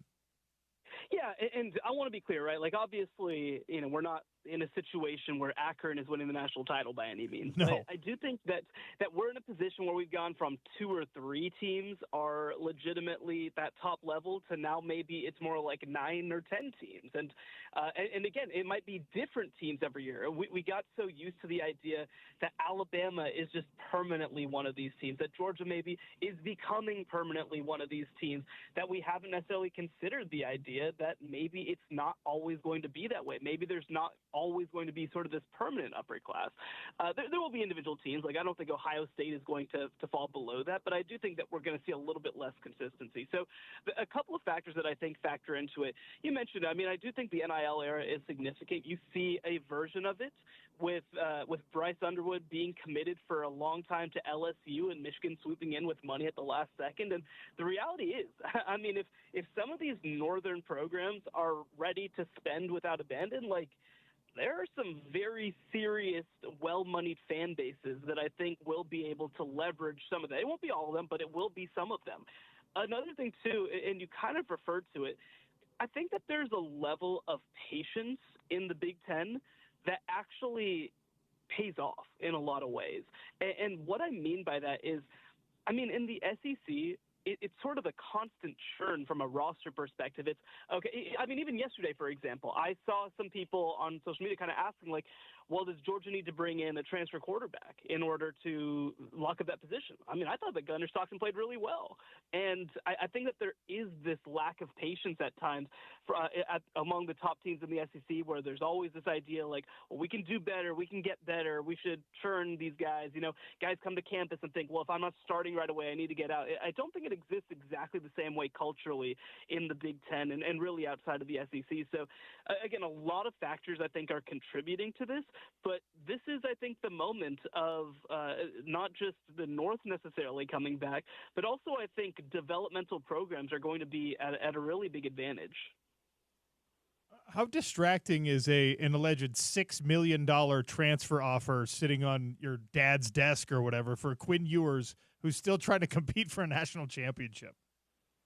Yeah, I mean, I think that, look, if there's somebody who I think is probably able to deal with something like that, it's Quinn Ewers, who, like, people forget because now Arch Manning's on campus, but, like, Quinn Ewers was the generational recruit before him. He was the number 1 player. He was the perfectly ranked recruit, the first perfectly ranked quarterback in the 247 composite since actually Vince Young back in 2003. So, like, he's been through this in so many ways. So I do think that he is able to probably ignore the chaos just a little bit better than some other people. But, like, this is a level of chaos. You know, everybody's getting tampered with. Everybody's getting offers under the table. If you're a quarterback especially, like, you are having to deal with most likely a constant barrage, not just of programs contacting you, but also contacting everybody around you, your high school coaches, your parents, your family, to see if they have a chance at you.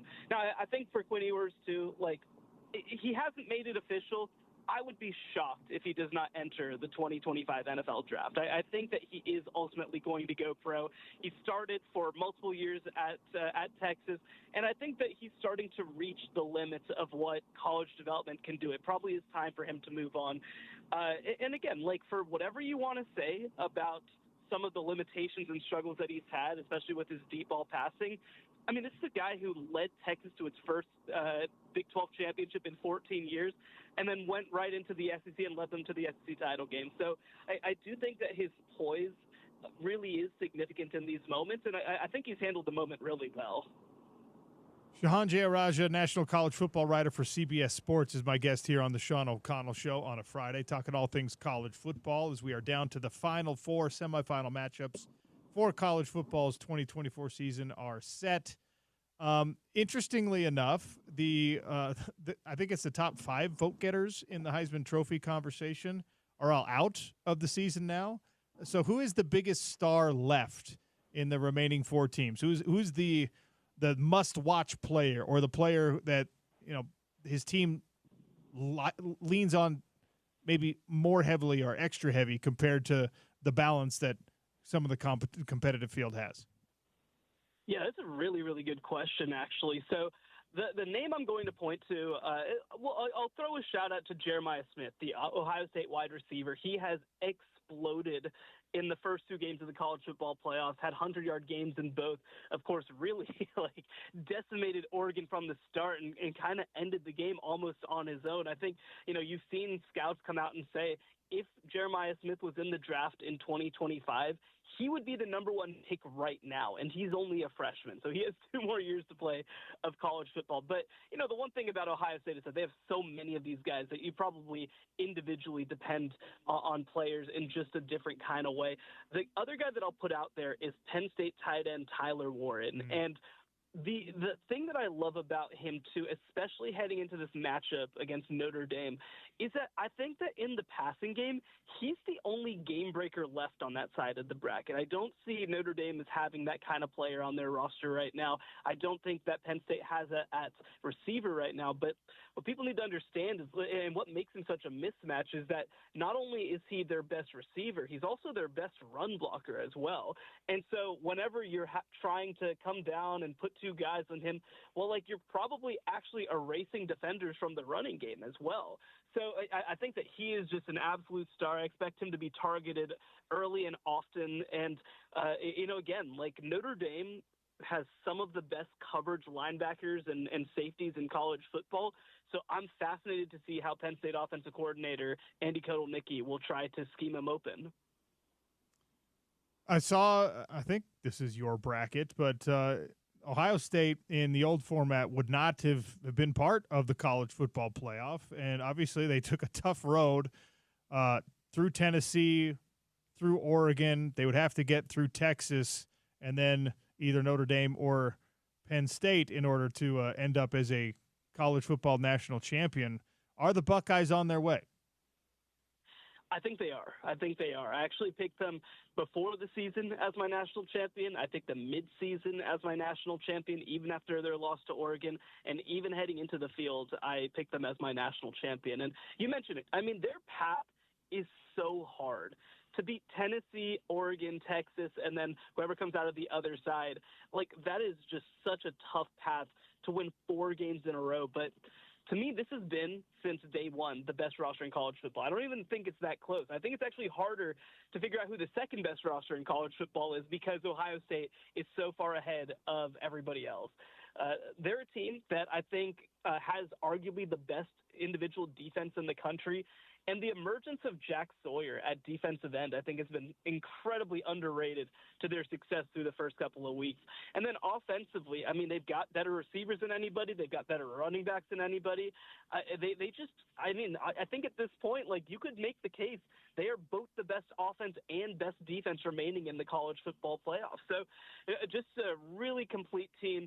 Again, I do think that they have had to play a really tough path to get here. But so far, I mean, nobody's been able to match their intensity, and I definitely believe that nobody can match their talent. So if they don't win a national championship, are we back on the Fire Ryan Day train? Is that what happens? I think that he showed enough through the first 2 weeks or through the first 2 games that I think that we are off that. But, I mean, I do want people to understand, I don't know necessarily that they were ever going to fire him, but if they lost against Tennessee in that opener and had that emotional letdown with this roster that so much has been invested in, I think that there were absolutely pathways for him to not be back this next season. I don't know if it would have been fired. I don't know if it would have been, hey, maybe you should look into NFL jobs. But I do think that it was absolutely on the table that if he didn't deliver, the pressure was going to be absolutely insane. That's so wild. I mean, the fan bases here in my beloved home state of Utah are not realistic, but Ohio State, that's a different level. It's national championship or bust every single year, or we want the guy out of there. I couldn't do radio in that environment. I'm not even good at doing radio in this environment. Before I let you go, the Big 12 Conference had a ton of parity this year, and when Utah was in the Pac-12, I think that conversationally that serves to the detriment of the Utes. Arizona State went from bottom dwellers preseason to champions and accounted not only well for themselves, but for the Big 12 Conference by giving us an all-time classic that they ultimately lost in their quarterfinal game. BYU outperformed expectations very drastically. Colorado was a lot better than people thought they were going to be. when you look at the very, very early prediction for 2025 in the Big 12 Conference, is it sustainable for Arizona State and for BYU and Colorado without Shedeur Sanders and maybe without Deion Sanders for that matter, if that's how it plays out? How do you see things opening up for the Big 12 Conference? I think it's going to be, in many ways, a completely new group of teams. Like you said, Colorado, I would be shocked if they're still in conference contention. I think they'll still be pretty good, but I just don't think that they're going to be at that level. I think Iowa State is going to take a notable step back after losing their entire secondary and top 2 wide receivers.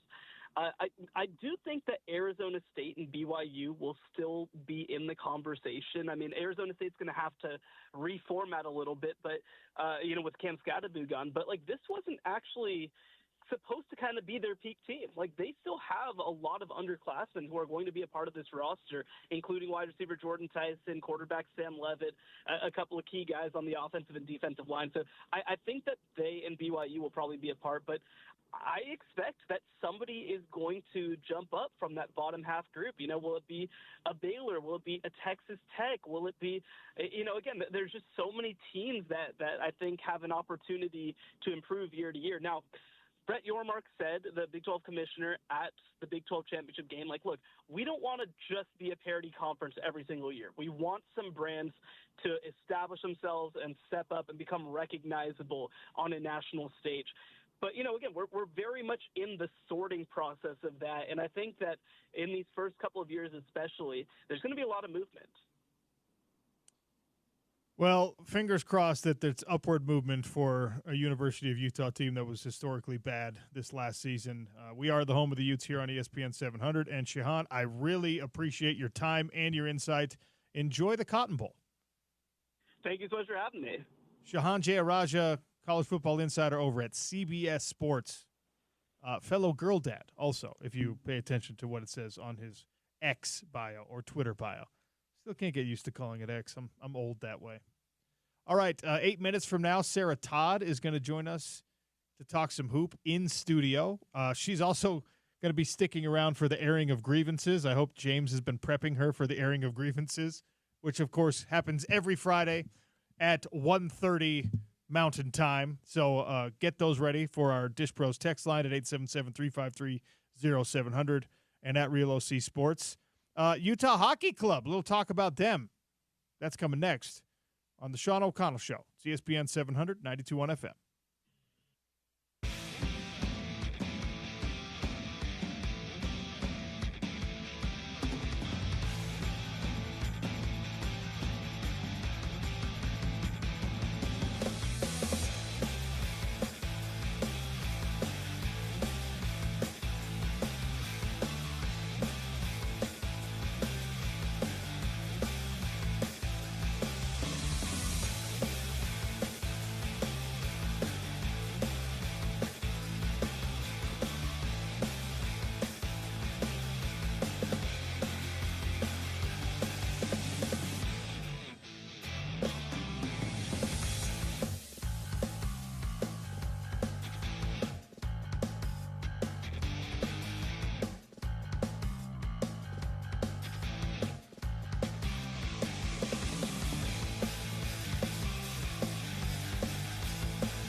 All right, really quick, really quick, because we're going to get to in studio with Sarah Todd, talking some hoop, talking some bad basketball mostly, I think.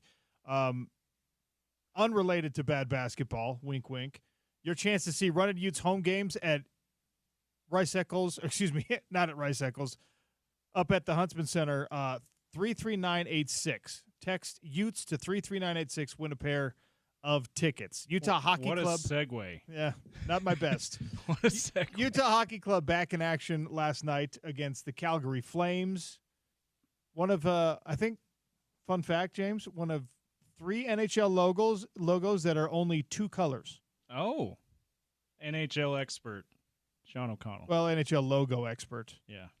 I actually just saw like a street trivia video that had like, the little mini mics that they do. Yeah. And they were like talking to Canadian people. Hey, name the NHL teams with only 2 colors in their logo. And Calgary was one of them, and Detroit was another, and I don't even know who the next one is. That's how good my memory is. In any case, back in action, 5-2 victory. And the reason this one is significant, and the reason I wanted to take at least 30 seconds to talk about it, Lawson Krause had a huge game, 2 goals, and his teammates and his coaching staff talking about a breakout for him being so important. This is something that you need to pay attention to with Utah Hockey Club. Anytime somebody busts a slump and anytime somebody has their first big performance of the year, watch the rest of the team, who of course practices together every day, be like, just wait until this guy gets going. And that's sort of where the franchise is at right now, it feels like. You got a bunch of these young guys. He's not overly young, 27 years old, but, Barrett Hayton's 24, and Matthias Michelli is 25 years old, and you got all these guys on the roster who are kind of growing into roles, and every time one of them busts out, you hear their teammates, the captains, you hear their coaches say, no. This dude can play hockey. Just wait and see when he's really in his rhythm. It gives you hope for what this team, maybe not this year, although they're going to be a fringe playoff team this year, what it can be next season and 2 seasons from now. And when they open that new arena, I really think that the core and the plan and hopefully the ownership is ready to, with the help of guys like this and with the help of some of the other young names that I mentioned, rounding into form, to really be giving us a championship chase at some point on Utah Hockey Club ice. Or at that point, it'll probably be called Utah Yeti Ice. Yeti Ice. Yeah. You have any inside information yet, I James? I do not. I'm working my sources as we speak. Where are the jerseys made? Where are the sweaters being manufactured? Where are the sample sweaters being sewn? Or at least stored. They can't just be like printing them up and storing them, right? Hey, I don't know. I'm checking with my sources. It's on like that. Indiana Jones, like Raiders of the Lost Ark. There's just like this gigantic warehouse somewhere with all the artifacts, wooden crates full of straw and random Utah Hockey Club jerseys. The Holy Grail's in that crate. Utah Hockey Club jerseys are in that one. Which one? You only get to open one, James. Which one are you opening? Well, the one with the jerseys, of course. Of course, because you're a jersey guy. Because I'm a Jersey James. There you go. Yeah. Anyway, congratulations to Lawson Krause on a big game. Utah Hockey Club on a big win. Text Utes to 33986 to win a pair of tickets to a Running Utes home game. All right, we're talking good basketball at the Huntsman Center. Yes. See good basketball. Oh wait, this is not the women's tickets. Sorry. It's the Don't do that. Don't do that. We're going to have Craig Smith on You're right. weekly. We're going to have players on weekly. It's an uphill climb. We know that. But I will not be responsible for Mongolian Mike being upset when he comes in here to talk to us. The Shark. All right? That's you. Sarah Todd in studio next, and we're going to keep her around for the airing of grievances. So don't go anywhere. It's the Sean O'Connell Show, ESPN 700, 92.1 FM, proud part of the Utah ESPN Radio Network.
final hour of the Sean O'Connell Show for the week.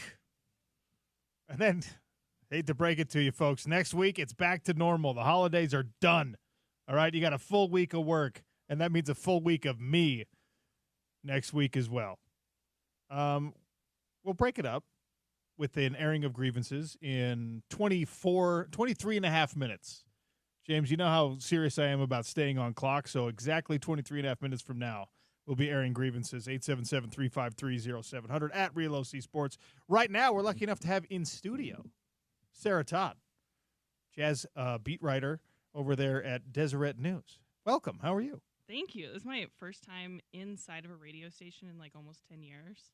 Yeah. And have you been anti-radio, or what happened? Why were you staying away for so long? I don't know. I think, I moved to Utah. I don't know. I wasn't in studio a lot. I was just doing radio spots over the phone when I was in Philly, and then I moved to Utah, and it was COVID, and then I don't know. I think it just snowballed into a lot of time not being in studio. I'm surprised that there's not a lot more sports paraphernalia in here. What do you mean? We got a wall of paraphernalia. How many helmets do we need to have to impress you? It's like a whole section of wall with just a jersey. Yeah. But it's Britton Covey's jersey, though. Okay, good. I mean, Yeah. James, are you feeling self-conscious about this now? Because we've been talking about that since I took over the show. Like, we should bring more stuff in. Yeah, we need more stuff. Yeah, now I've heard we just someone got called actually. out. I thought it was. We got called out for it. I thought we were hiding well enough that we didn't have a lot of stuff, and now the soundproofing on the walls is not enough for Sarah. No, she wants more decor. I want more sports paraphernalia. You don't like the inaugural night Utah Hockey Club rally towel? Oh yeah, another whole wall with just a single rally towel. Really good.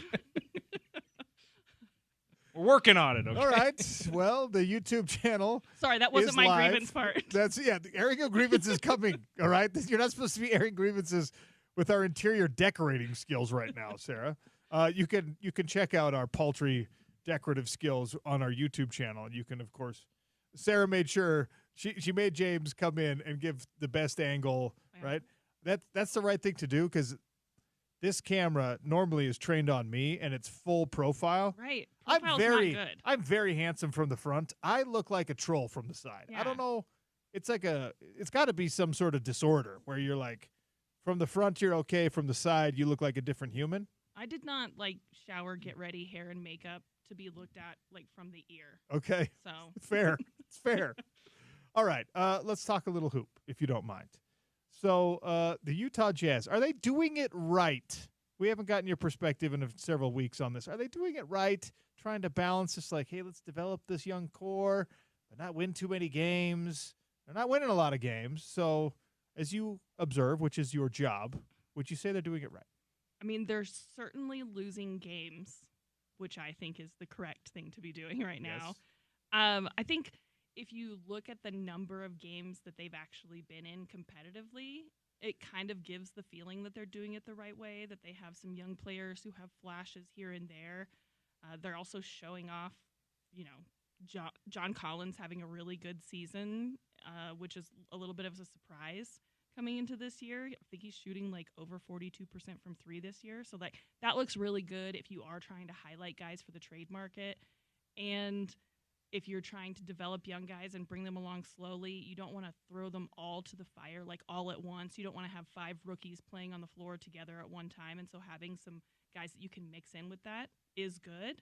I think it makes life really difficult for Lauri Markkanen, which I also think is good. So it does feel right now like they're doing it the right way. We won't know if that's actually true or not until they actually start to move forward and go on the upward trajectory towards title run, or just trying to make the playoffs intentionally. Once they do that, then we'll be able to see, did the fruits of your bad labor pay off? So there's in this portion of an NBA season, when you're a bad team, these are the doldrums a little bit, right? And for a fan base, there's going to be some apathy.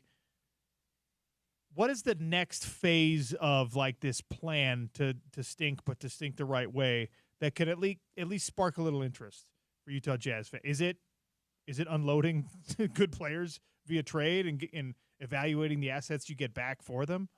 Yeah, I mean, if you like trade season, if that's something that you look forward to and that kind of like piques your interest a little bit, then checking out whether or not they're going to be able to get off contracts like John Collins, Jordan Clarkson, maybe package Colin Sexton to get something back. Like, those are guys that could be available. That being said, I don't really think the Jazz are in a hurry to do that. I think that they could also look at those guys as we could keep them on the books for an expiring contract when we actually do want to start adding money. So it's not like I don't feel like that's going to probably be a particularly exciting part of the NBA calendar for Jazz fans. That being said, like, I would be rooting against Minnesota every night if I'm a Jazz fan. Tune into those games, watch them play against the really good teams in the league and hope that they lose. Those will be fun games to watch because the Jazz also have Minnesota's pick in the upcoming draft. So that looks like a team that could end up being a lottery team. So if you're going to get 2 lottery picks, then that makes the end of the college season and March Madness and then the final days of the NBA season heading into the lottery pick. That makes that part of the calendar really exciting. So root for Jazz losses, root for Minnesota losses. How deep into that portion of the Jazz future do you get? Like, this is supposed to be a really deep and talented draft class. Are you spending a lot of time evaluating whether or not Cooper Flagg is the be-all, end-all? Right. There are some people who really bite down on that, and then there are some people who are like, the NBA is my job. I'll focus on the NBA for now. Yeah, I get real nerdy about it probably right after the trade deadline. Okay. So, like, mid-February, I will start to really dig into it. And, I mean, I don't claim to be the best evaluator of talent in the world. I think that I'm pretty good at it for what my job allows me to do, being that I actually have a full-time job that doesn't allow me to do it. But I get really, really nerdy about it, and I get into it pretty hard mid-February. Interesting. Yeah. You do that because you feel like it makes you better at the day job, or because you just love it? I mean, I just love basketball. I'm a hoops junkie, so any reason to just watch more basketball is a good reason to me. But also, it is a part of the job, right? Like, the incoming players who will end up being on NBA teams and potentially the future players of this league, it's my job to know who they are, where they came from, what they looked like before they were NBA players.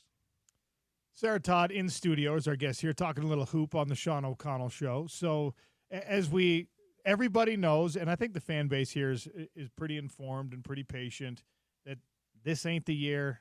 Next year probably isn't either. But I look around the NBA, and there are some really good franchises that have really good young players, and that's who you're chasing. Like, these crusty old teams with expensive rosters, I'm not quite as worried about them. Who is going to be, whenever this comes to fruition, who is going to be the biggest problem for the Utah Jazz? Who is the team that they have to right now model their moves to try and beat? Because it's not the Lakers necessarily. Who are they looking at and saying, all right, 3 years from now, I got to be ready to beat that squad? Well, it's Wemby. Yeah. And it's not so much like a team necessarily, right, either, because we don't know 3 to 5 years from now, like, is Anthony Edwards still going to be on the Timberwolves? Is Luka still going to be in Dallas? But it's players, right? You're looking at Wemby, Luka, Ant, Ja, those guys. Those are the guys that you have to worry about, and that is a really tough pool of players. Do you have to have one of those of your own to beat them? Yeah, potentially, right? That's the reason that you tank to try to get a Cooper Flagg, to try to get the guy that could be someone to help compete and like, for as much great things as I will always say about Lauri Markkanen, the way that he plays basketball, the way that everyone else will talk about Lauri Markkanen, I think he's wonderful. He's not that level.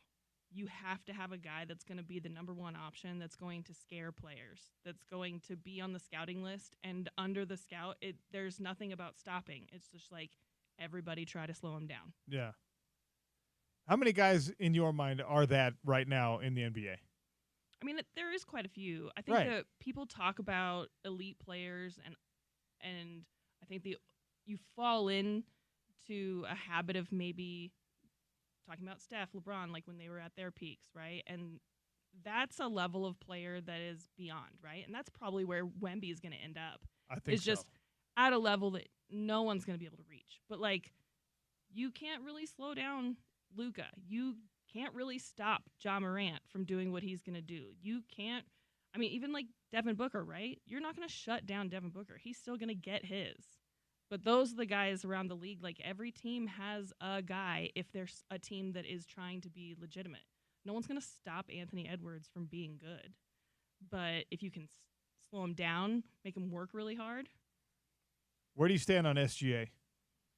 I mean, I think deservedly in top 5 MVP race category. I think that the way that he's stayed patient and stayed in Oklahoma City and not asked for anything more and understood the assignment through the bad years and understood that there would be light at the end of the tunnel. I think Lauri Markkanen deserves that same type of credit for signing up for something like that. Yeah.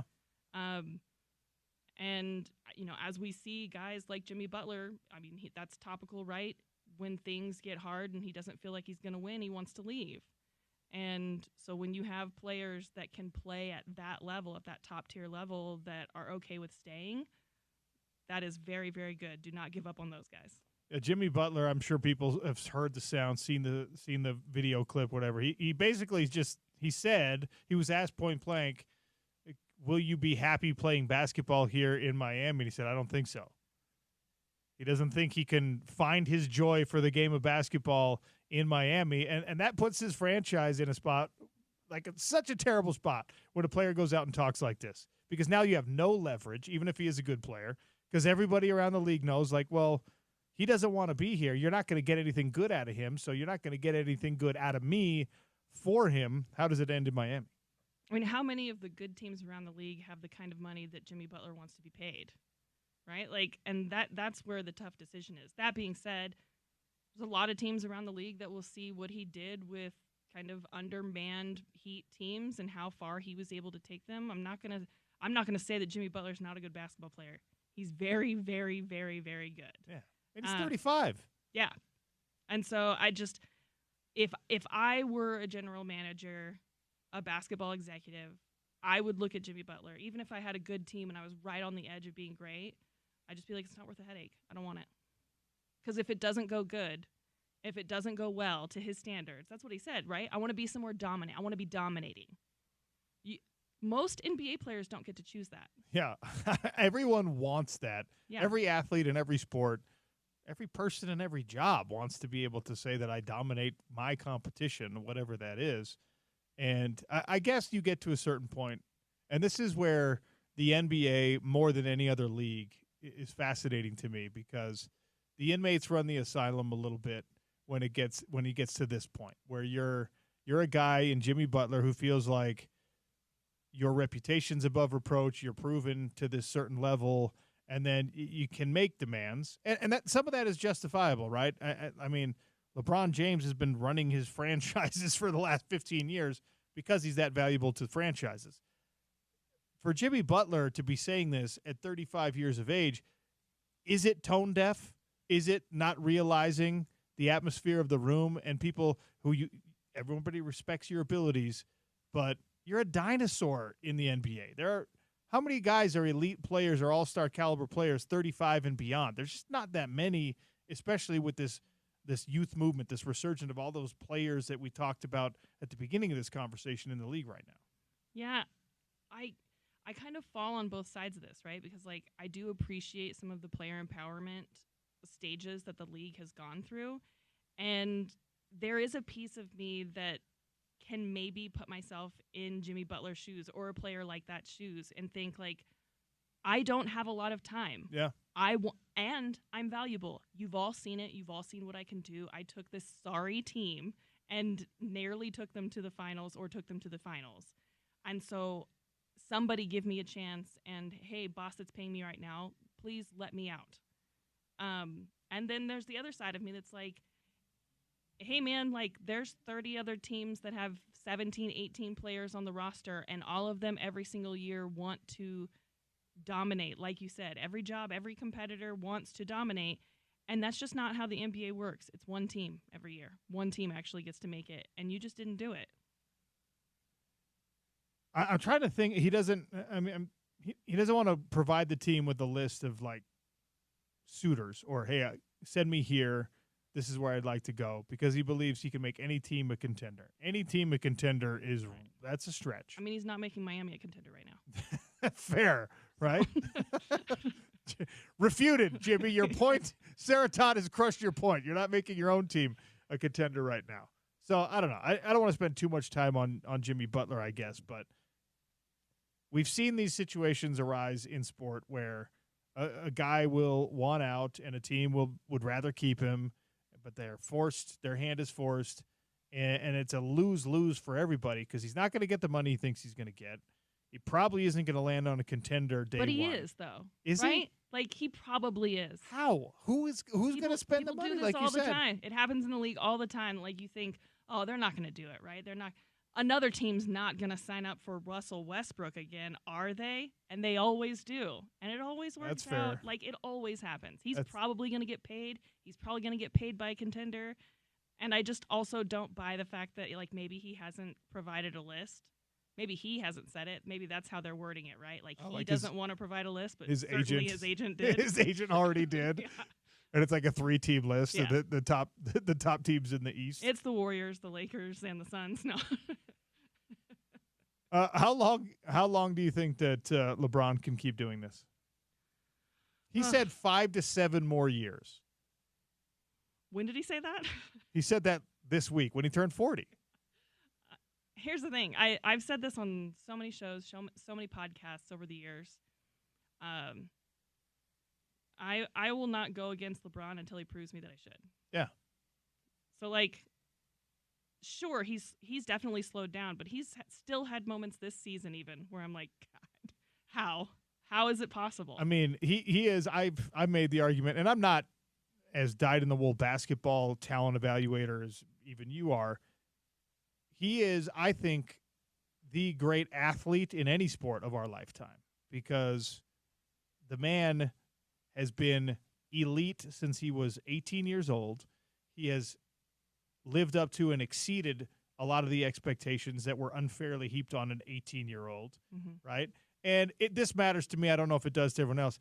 He's done so while keeping his nose relatively clean. Yeah. Like, the biggest thing people can criticize LeBron for, and I do sometimes, he's a little bit cringy personality-wise. Sure, yeah. And, like, you know, the stupid decision where he sat down at the Boys and Girls Club a bunch of years ago, which, by the way, was a philanthropic effort in its own right. Yeah, so, raised a ton of money for the Boys and Girls Club. Yeah, so, like, you know, we're probably wrong for criticizing him for that, even if it was a little bit too theatrical for us. So I never get sick of talking about LeBron, even though there's a lot of LeBron fatigue, because there's going to be a time where we're like, he's gone, and we're going to talk about him and appreciate him the way that everyone does Michael Jordan, where his status is so above reproach and is so legendary that it's godlike in basketball. And yes, there'll be other guys. We'll be talking about Wembanyama in his prime at that point, and LeBron and Wemby are different enough players that they'll get, if Wemby stays for as long as LeBron did, the comparisons will be made the same way, where it's just like, well, you know, he went to this many championships, but he only won this many, the same way we do with Bron and Jordan. But gosh, the guy, I mean, he's 40 years old, and everything he said he's going to do, he's done it, or he's exceeded what he promised. It's wild. Yeah, as I said, I'm not willing to push back or say that LeBron is not or cannot do, because he hasn't showed me that he cannot do yet. Fair. Okay, so swinging it back to the Utah Jazz before we take a break and get to some grievances, which you told me you're a professional complainer, so you better have some good grievances to air. That's all I'm saying. They're good to me. I don't know if anybody else cares. For the Utah Jazz and their relationship with a coaching staff and with Will Hardy in particular, I don't want to see what happened with the Golden State Warriors happen with the Utah Jazz.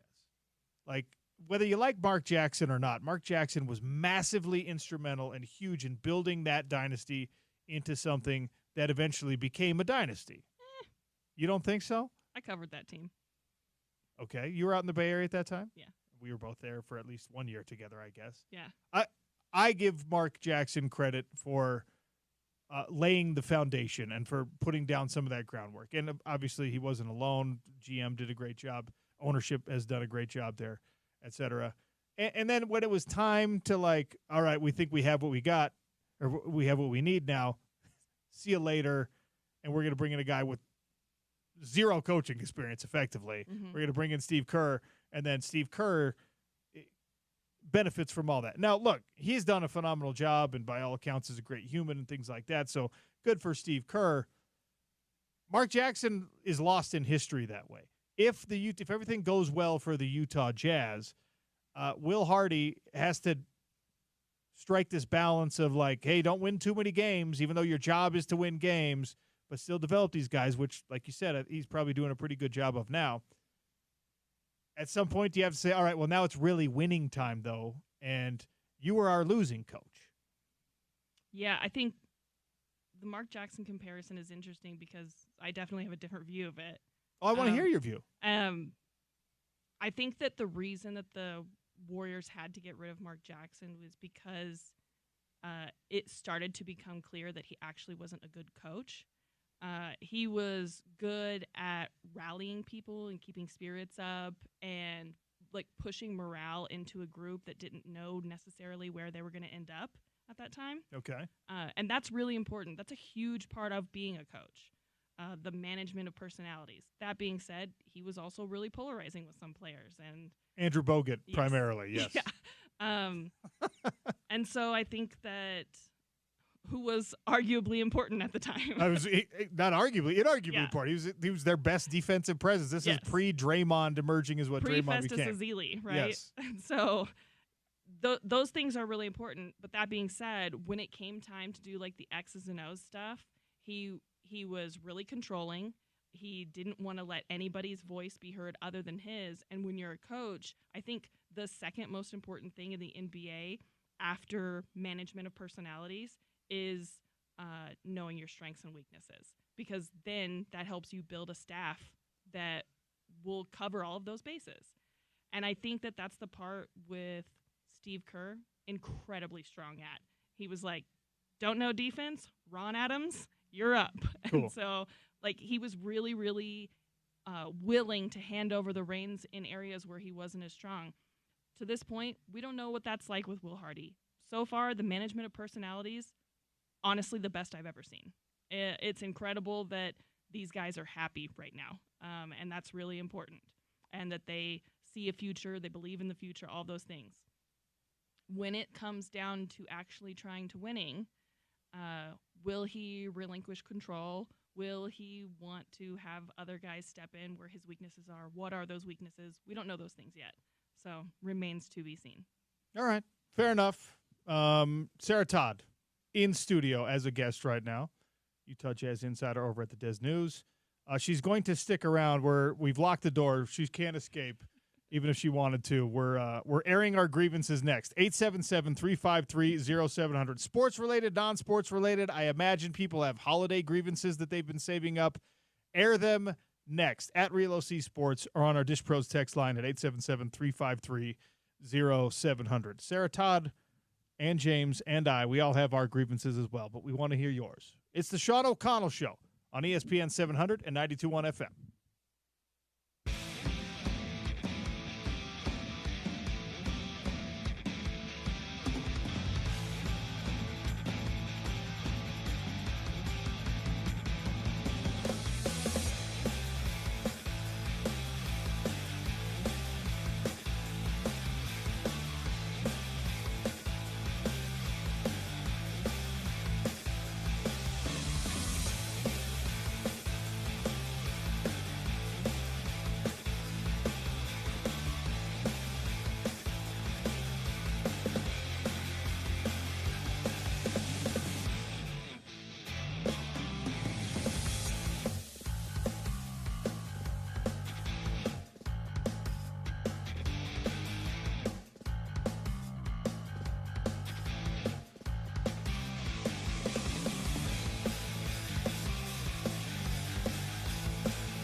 That's right. Time to air grievances. Unburden yourself before you head into the weekend. Get it off your chest now. 877-353-0700 or at Real OC Sports. Let me know what you have a problem with. James, we're going to let Sarah go first. All right? Do we get to hear listener complaints? Well, they text them in. They never call in. 877-353-0700 if you want to call in. That's exciting. But you could text them. If you call in, then Sarah can react to your grievance live. I love complaining. Yeah, you can have a little back and forth with Sarah in studio. So give us a call. I think that complaining just shows that you're a person who really understands what you like and don't like, and you stand on strong opinions, and I really appreciate that. I need to take notes on why I can defend my complaining, because I'm one of those idiots who's like, I don't complain that much, and then I'm like, I do complain a lot, actually. I complain a lot. Everyone around me is just like, you complain a ton, dude. And I'm like, no, I'm an easygoing person. No, you complain a lot. I'm like, you're welcome. Now you know what I like or don't like. You're way too negative. Oh, I didn't realize I was so negative, but thank you for pointing that out. My grievance is a literary grievance. Okay. I recently finished 2/3, maybe 3/5 of the original Arthur Conan Doyle Sherlock Holmes volumes. Uh-huh. Okay, wow. And how many are there?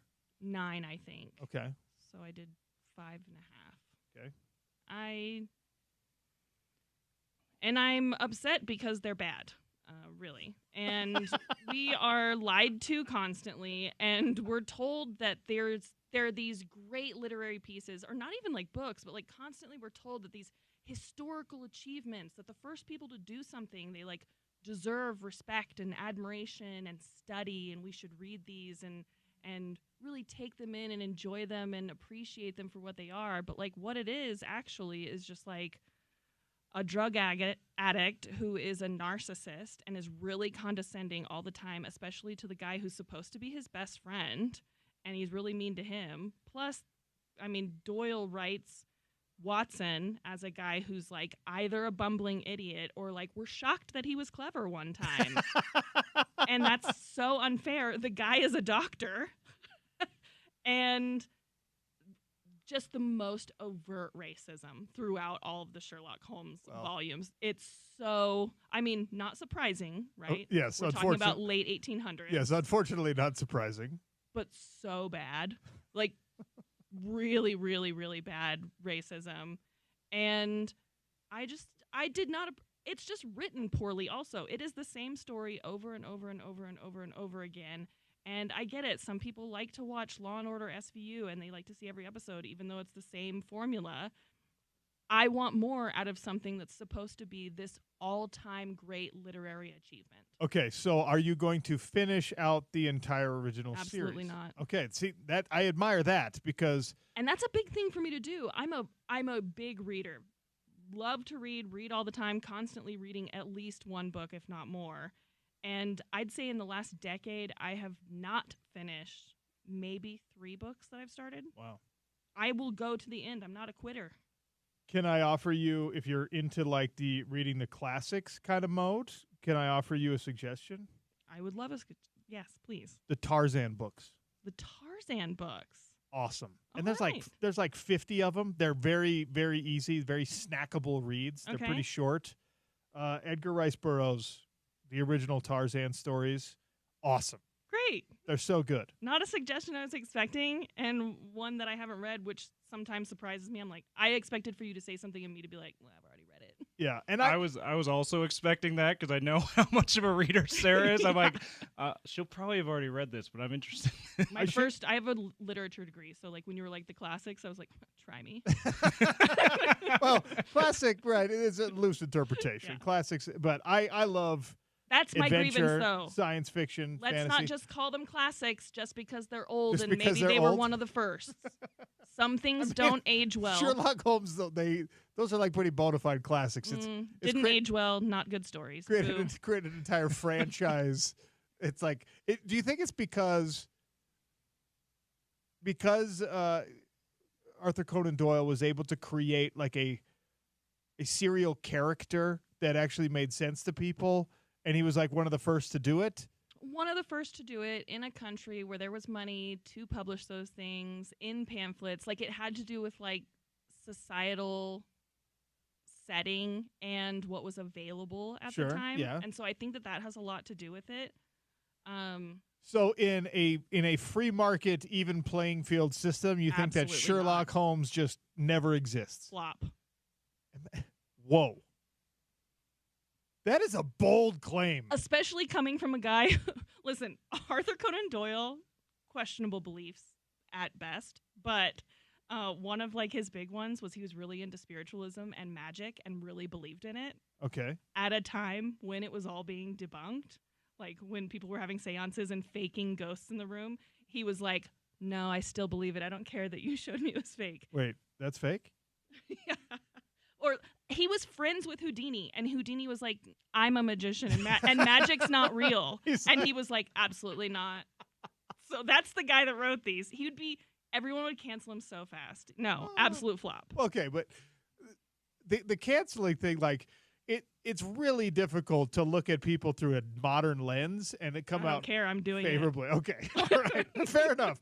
I just want to prepare you because you're going to encounter some of that in the Tarzan books that were written in 1900. Yeah, probably. Okay, that's just unfortunately par for the course. I expect some of the things that you expect from the early late 1800s. I'm not surprised by the overt racism in Sherlock Holmes, right? Uh-huh. Still gross. I think it's the stupidity that annoyed me. That's perfect. What a specific and wonderful grievance for you to bring in your first airing of grievances. That's like an all-time airing of grievances. So your grievances with Arthur Conan Doyle. Yeah, I hate his stories. I love it so much. All right, Jack and Sandy wants to air a grievance, 877-353-0700 on the Dish Pros text and phone lines. Go ahead, Jack. Oh, Steve, thanks for having me on. Love the show. Love what you guys do every day. Appreciate you keeping me entertained as I drive around the valley measuring flooring. I appreciate that. Grievance would be so-called records being broken in more games. I cannot stand the fact if Saquon breaks Eric Dickerson's record in 17 games, everybody's just like, oh, record's broken. They need to put it down as a new record. It's the new record for a 17-game season. Same thing with Gentry. He was going to break Barry Sanders' record. Barry Sanders rushed for 240 yards in a bowl game. They didn't even count those yards because they didn't do that back in the 80s. So that's my grievance, man. So-called records being broken with more time or more games being played. Cosign. I cosign it, Jack. Thank you. It's like if you held the scoring title before there was a three-point line, and then they magically institute a three-point line, and then everyone blows away your scoring title. You're just like, what the hell, man? Yeah. Having more time to do something is wild. Like, what's the longest a human being has ever been able to run in a day? I set that record. Now a day is 28 hours, and I can run further. No. Of course you can. You had 4 more hours. Well, that's a bad example because I could never run far, no matter if I had 4 more hours. Just no, I'm not breaking that record. But somebody could. Somebody could. Or like now, it would be like oldest college football player. Well, yeah, they let you play 9 years now. Well, that's why it was important when we were talking about the context of the record books at Utah football this year, and Cam Rising, who was entering his 7th year of college eligibility, like, hey, is he going to break these records? And a lot of people, knowing that he's one of the older guys in college football, were ready to dismiss and just be like, oh, it doesn't matter. He's had so much time. Bunch of jacks out there wanting to dismiss his record. But wrong. Potential record. Because when you actually look at the years that he played, right, the records would have been set in 4 years. Now, you could still make an argument that if you have like four good years to perform out of 7 years of eligibility, that's still an advantage of sorts. But I co-signed the grievance, and it echoes some of the sentiments we've expressed on the show this week. So I appreciate that, Jack in Sandy. Sandy, God's country, by the way. What a great place to grow up. If anyone is willing to sell me their house near the gully, all right, 877-353-0700. I want to buy your house, okay? Can I go? Yeah, James, go for it. Can I air a grievance? Yeah, host of the show. Go ahead and do what you want on the show. I'm airing a grievance with Parker Jones. You know who Parker Jones is? He's the Georgia football walk-on that was in his stupid Southern frat boy haircut and his jersey on the sidelines who got a penalty on his assessed a penalty because of sideline interference, all right, because he got overly eager celebrating the accomplishments of someone on his team. Look, I live this life. I was also the walk-on that was just waving around and excited about what other people were doing. But you got to know your role and you got to stay in your lane, or who else gets punished and who gets dragged and who gets talked about? All walk-ons, all right? What you have done is you have exercised the caricature of walk-on behavior. You're just some corny little white dude who doesn't know his role, and you got in the ref's way, and you got a 15-yard penalty for your team. And I don't like Georgia. I don't want anything good to happen to Georgia. I wanted Notre Dame to win that game, but damn you, Parker Jones. This is the last season that walk-ons are even going to exist in the Power 5, and the last moment that people are going to remember of walk-ons is that garbage. The last season that they're going to exist? Most likely, because the NCAA is going to institute revenue sharing. They're going to cap roster sizes at 105, and they're going to remove scholarship guardrails. So right now you can only give 85 scholarships. Right. They're going to allow for all 105 people to be given scholarships. Right. So walk-ons are going to be a thing of the past. Now, Parker Jones out here making a bad name for all of them. Yeah, because of you, Parker Jones, the NCAA is changing its rules. Yeah, that one hits home for OC, if you couldn't tell. I take all things walk-on related personally. When a walk-on achieves greatness, I'm just like, yep, I somehow contributed to that. Yeah. And when a walk-on is a laughingstock, which is far more often the case, I feel attacked because that was me, except I knew to stay out of the way. Okay. You have any grievances, James? Yeah, mine's I don't know. We'll see what people think of it. So the last couple of days, we've got some whatever the convention is at the Salt Palace that's going on now. Way too many large groups crossing the street. Okay. All right. Wait, and then and gaps in between. Like they're all coming from the same hotel. Can't it just be one big blob of people? Like this is, I don't know. James's grievance is pedestrians. Yeah. Is this the second time you've aired a pedestrian grievance? I do a lot of crosswalk grievances. Come to think of it. James has a very particular bugaboo when it comes to walking. It's around crosswalks, people. I've had driver grievances about crosswalk etiquette too. Like I don't know. I cross a lot of crosswalks, okay? Like have some hustle. And don't creep up on, and also at the same time, don't creep up on people, on pedestrians walking the street, because it's a little scary when a car's getting close to you, and all you're doing is trying to cross the street. Fair enough. I do have a lot of crossing the street grievances. Hey, I cross this intersection right here every day. So there you go. We have talked about the intersection here is the best timed crosswalks in America. This intersection.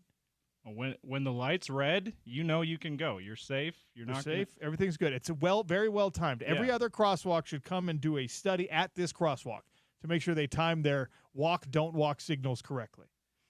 Are you finished with your airing of grievances? Do you have another? Sorry, can I just give as many as I want? Well, you can do it. You can do at least one more. We've got a couple more minutes. So yeah. And we got a couple that I have to address on the text line, but I do want to hear from you. The first caller reminded me of something that I didn't like. So I'll go ahead and say arbitrary records, like ones that can just be made up based on like 10 different stats. Yes. So it's like, oh, so-and-so's the first player to score 39 points and grab 10 rebounds while also getting 7 steals and 2 blocks. And it's like, well, someone else did it with 6 steals and a block, and that was still a really good game.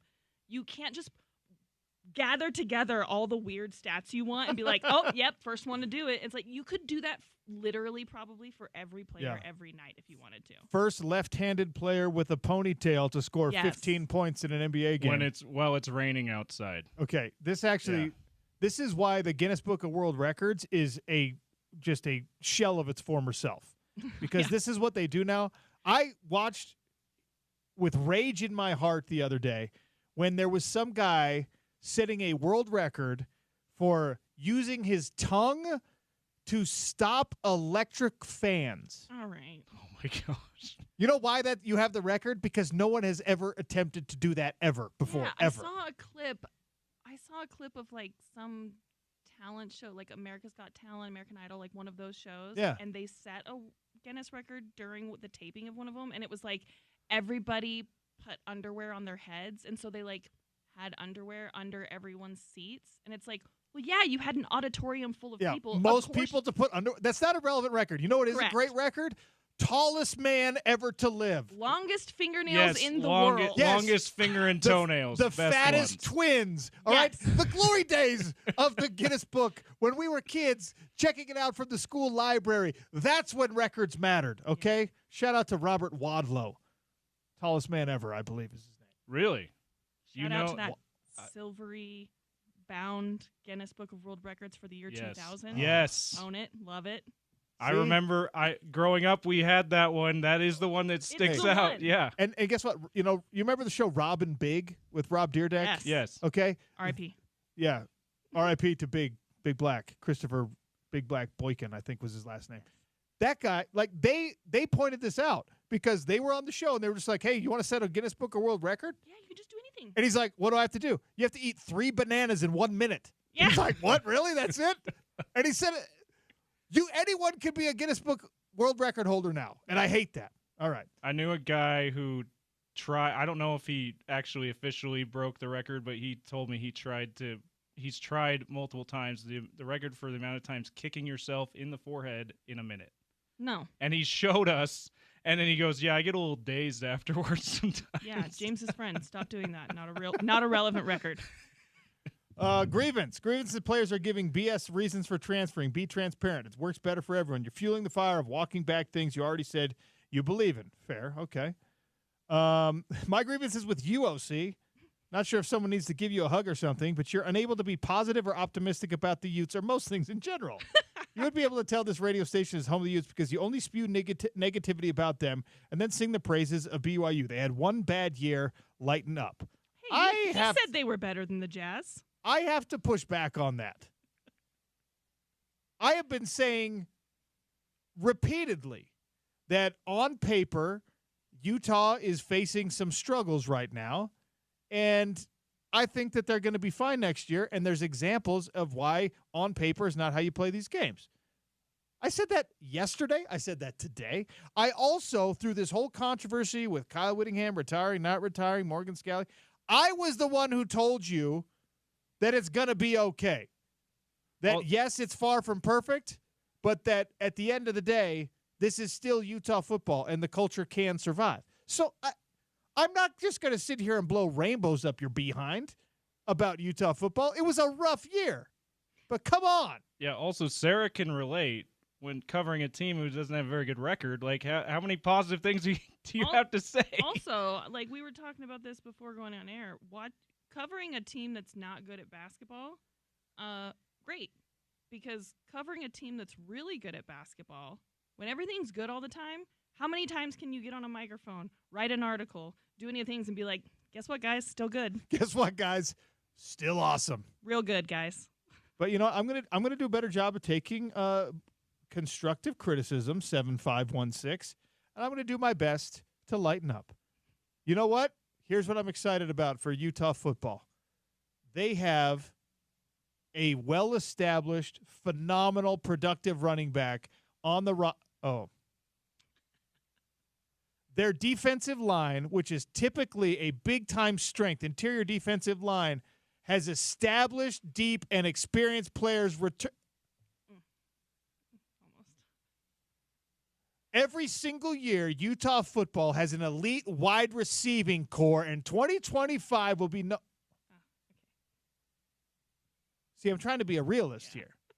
They are going to figure it out because that's what they do, because Kyle Whittingham is one of the best coaches in America, and just because he got a little bit less popular this year with the fan base doesn't mean that's not true, all right? But I'm not going to sit here and give you falsehoods. Thank you for your feedback and for airing your grievance. This is so good. Shout out to the two big fat dudes on motorcycles who are always in the Guinness Book. Love them. Know exactly who you're talking about. The black and white grainy photo of the just two egg-shaped human beings sitting on mini bikes. Yes! Yeah. That was the glory day of the Guinness Book of World Records. Okay, before we take a break, because we're now destroying the clock, we're just going to have to turn it straight over to Spence Checketts for the drive. Grievance with Emma Roberts. You know who Emma Roberts is? Okay. Actress. Niece of Julia Roberts, daughter, if I'm not mistaken, of Eric Roberts, the much less famous acting Roberts sibling. She's a big-time actress. She's like probably like an A- celebrity, B celebrity. Know exactly who she is. Okay, Emma Roberts, talented, seems lovely. My grievance is with the fact that now she's into trading card collecting. And conveniently was able to pull a one-of-one Jackson Holiday, like, Holy Grail card out of a pack randomly. Really? We're supposed to believe this? Tops, okay? I hate this. You don't, as a card company, you don't, in any collector industry, you don't just funnel the good stuff to the celebrities. They already have a great life. Give it to the weird guy living in his mom's basement who needs that Jackson Holiday card in order to find fulfillment and self-worth. Don't give it to Emma Roberts. I mean, I agree with this grievance, but it's just, I mean, your grievance is going nowhere, falling on deaf ears, because all of those things go to the celebrities. I know, right? It's so annoying. Like, Jordan Clarkson doesn't need to have free Louis Vuitton given to him, but they will invite him to the store, give him cookies, and give him free Louis Vuitton. I'd rather have the cookies. I bet they were good. I bet they're really good. Yeah. You can't be Louis Vuitton and have bad cookies at your store. You can't. Anyway, I saw they had this the other day too. Dana White, the first time he ever ripped a card. Okay? Huge social media following. Mm-hmm. Hundreds of millions of dollars in his bank account. Sits down and is just like, oh yeah, I want to open a random box of cards. Like his second pack, he pulls out a one-of-one. And he's just like, oh my gosh. But Topps sees that social media following, and in their eyes, those numbers are dollar signs. That's what I'm saying. But it's against the spirit of the collector sort of thing. Nobody cares. There's no integrity in any of this or in the Guinness Book of World Records anymore. Grievance! I sense a politically charged grievance coming from Sarah in a second. No, I'm going to shut up. All right, we got to take a break. We're just going to run into the drive with Spence Checketts. So Sean O'Connell Show. Sarah, thank you for sitting in. Yeah, no problem. And thank you so much for that Arthur Conan Doyle grievance. You're welcome. I've never been happier about a grievance aired. Good. ESPN 700, 92.1 FM.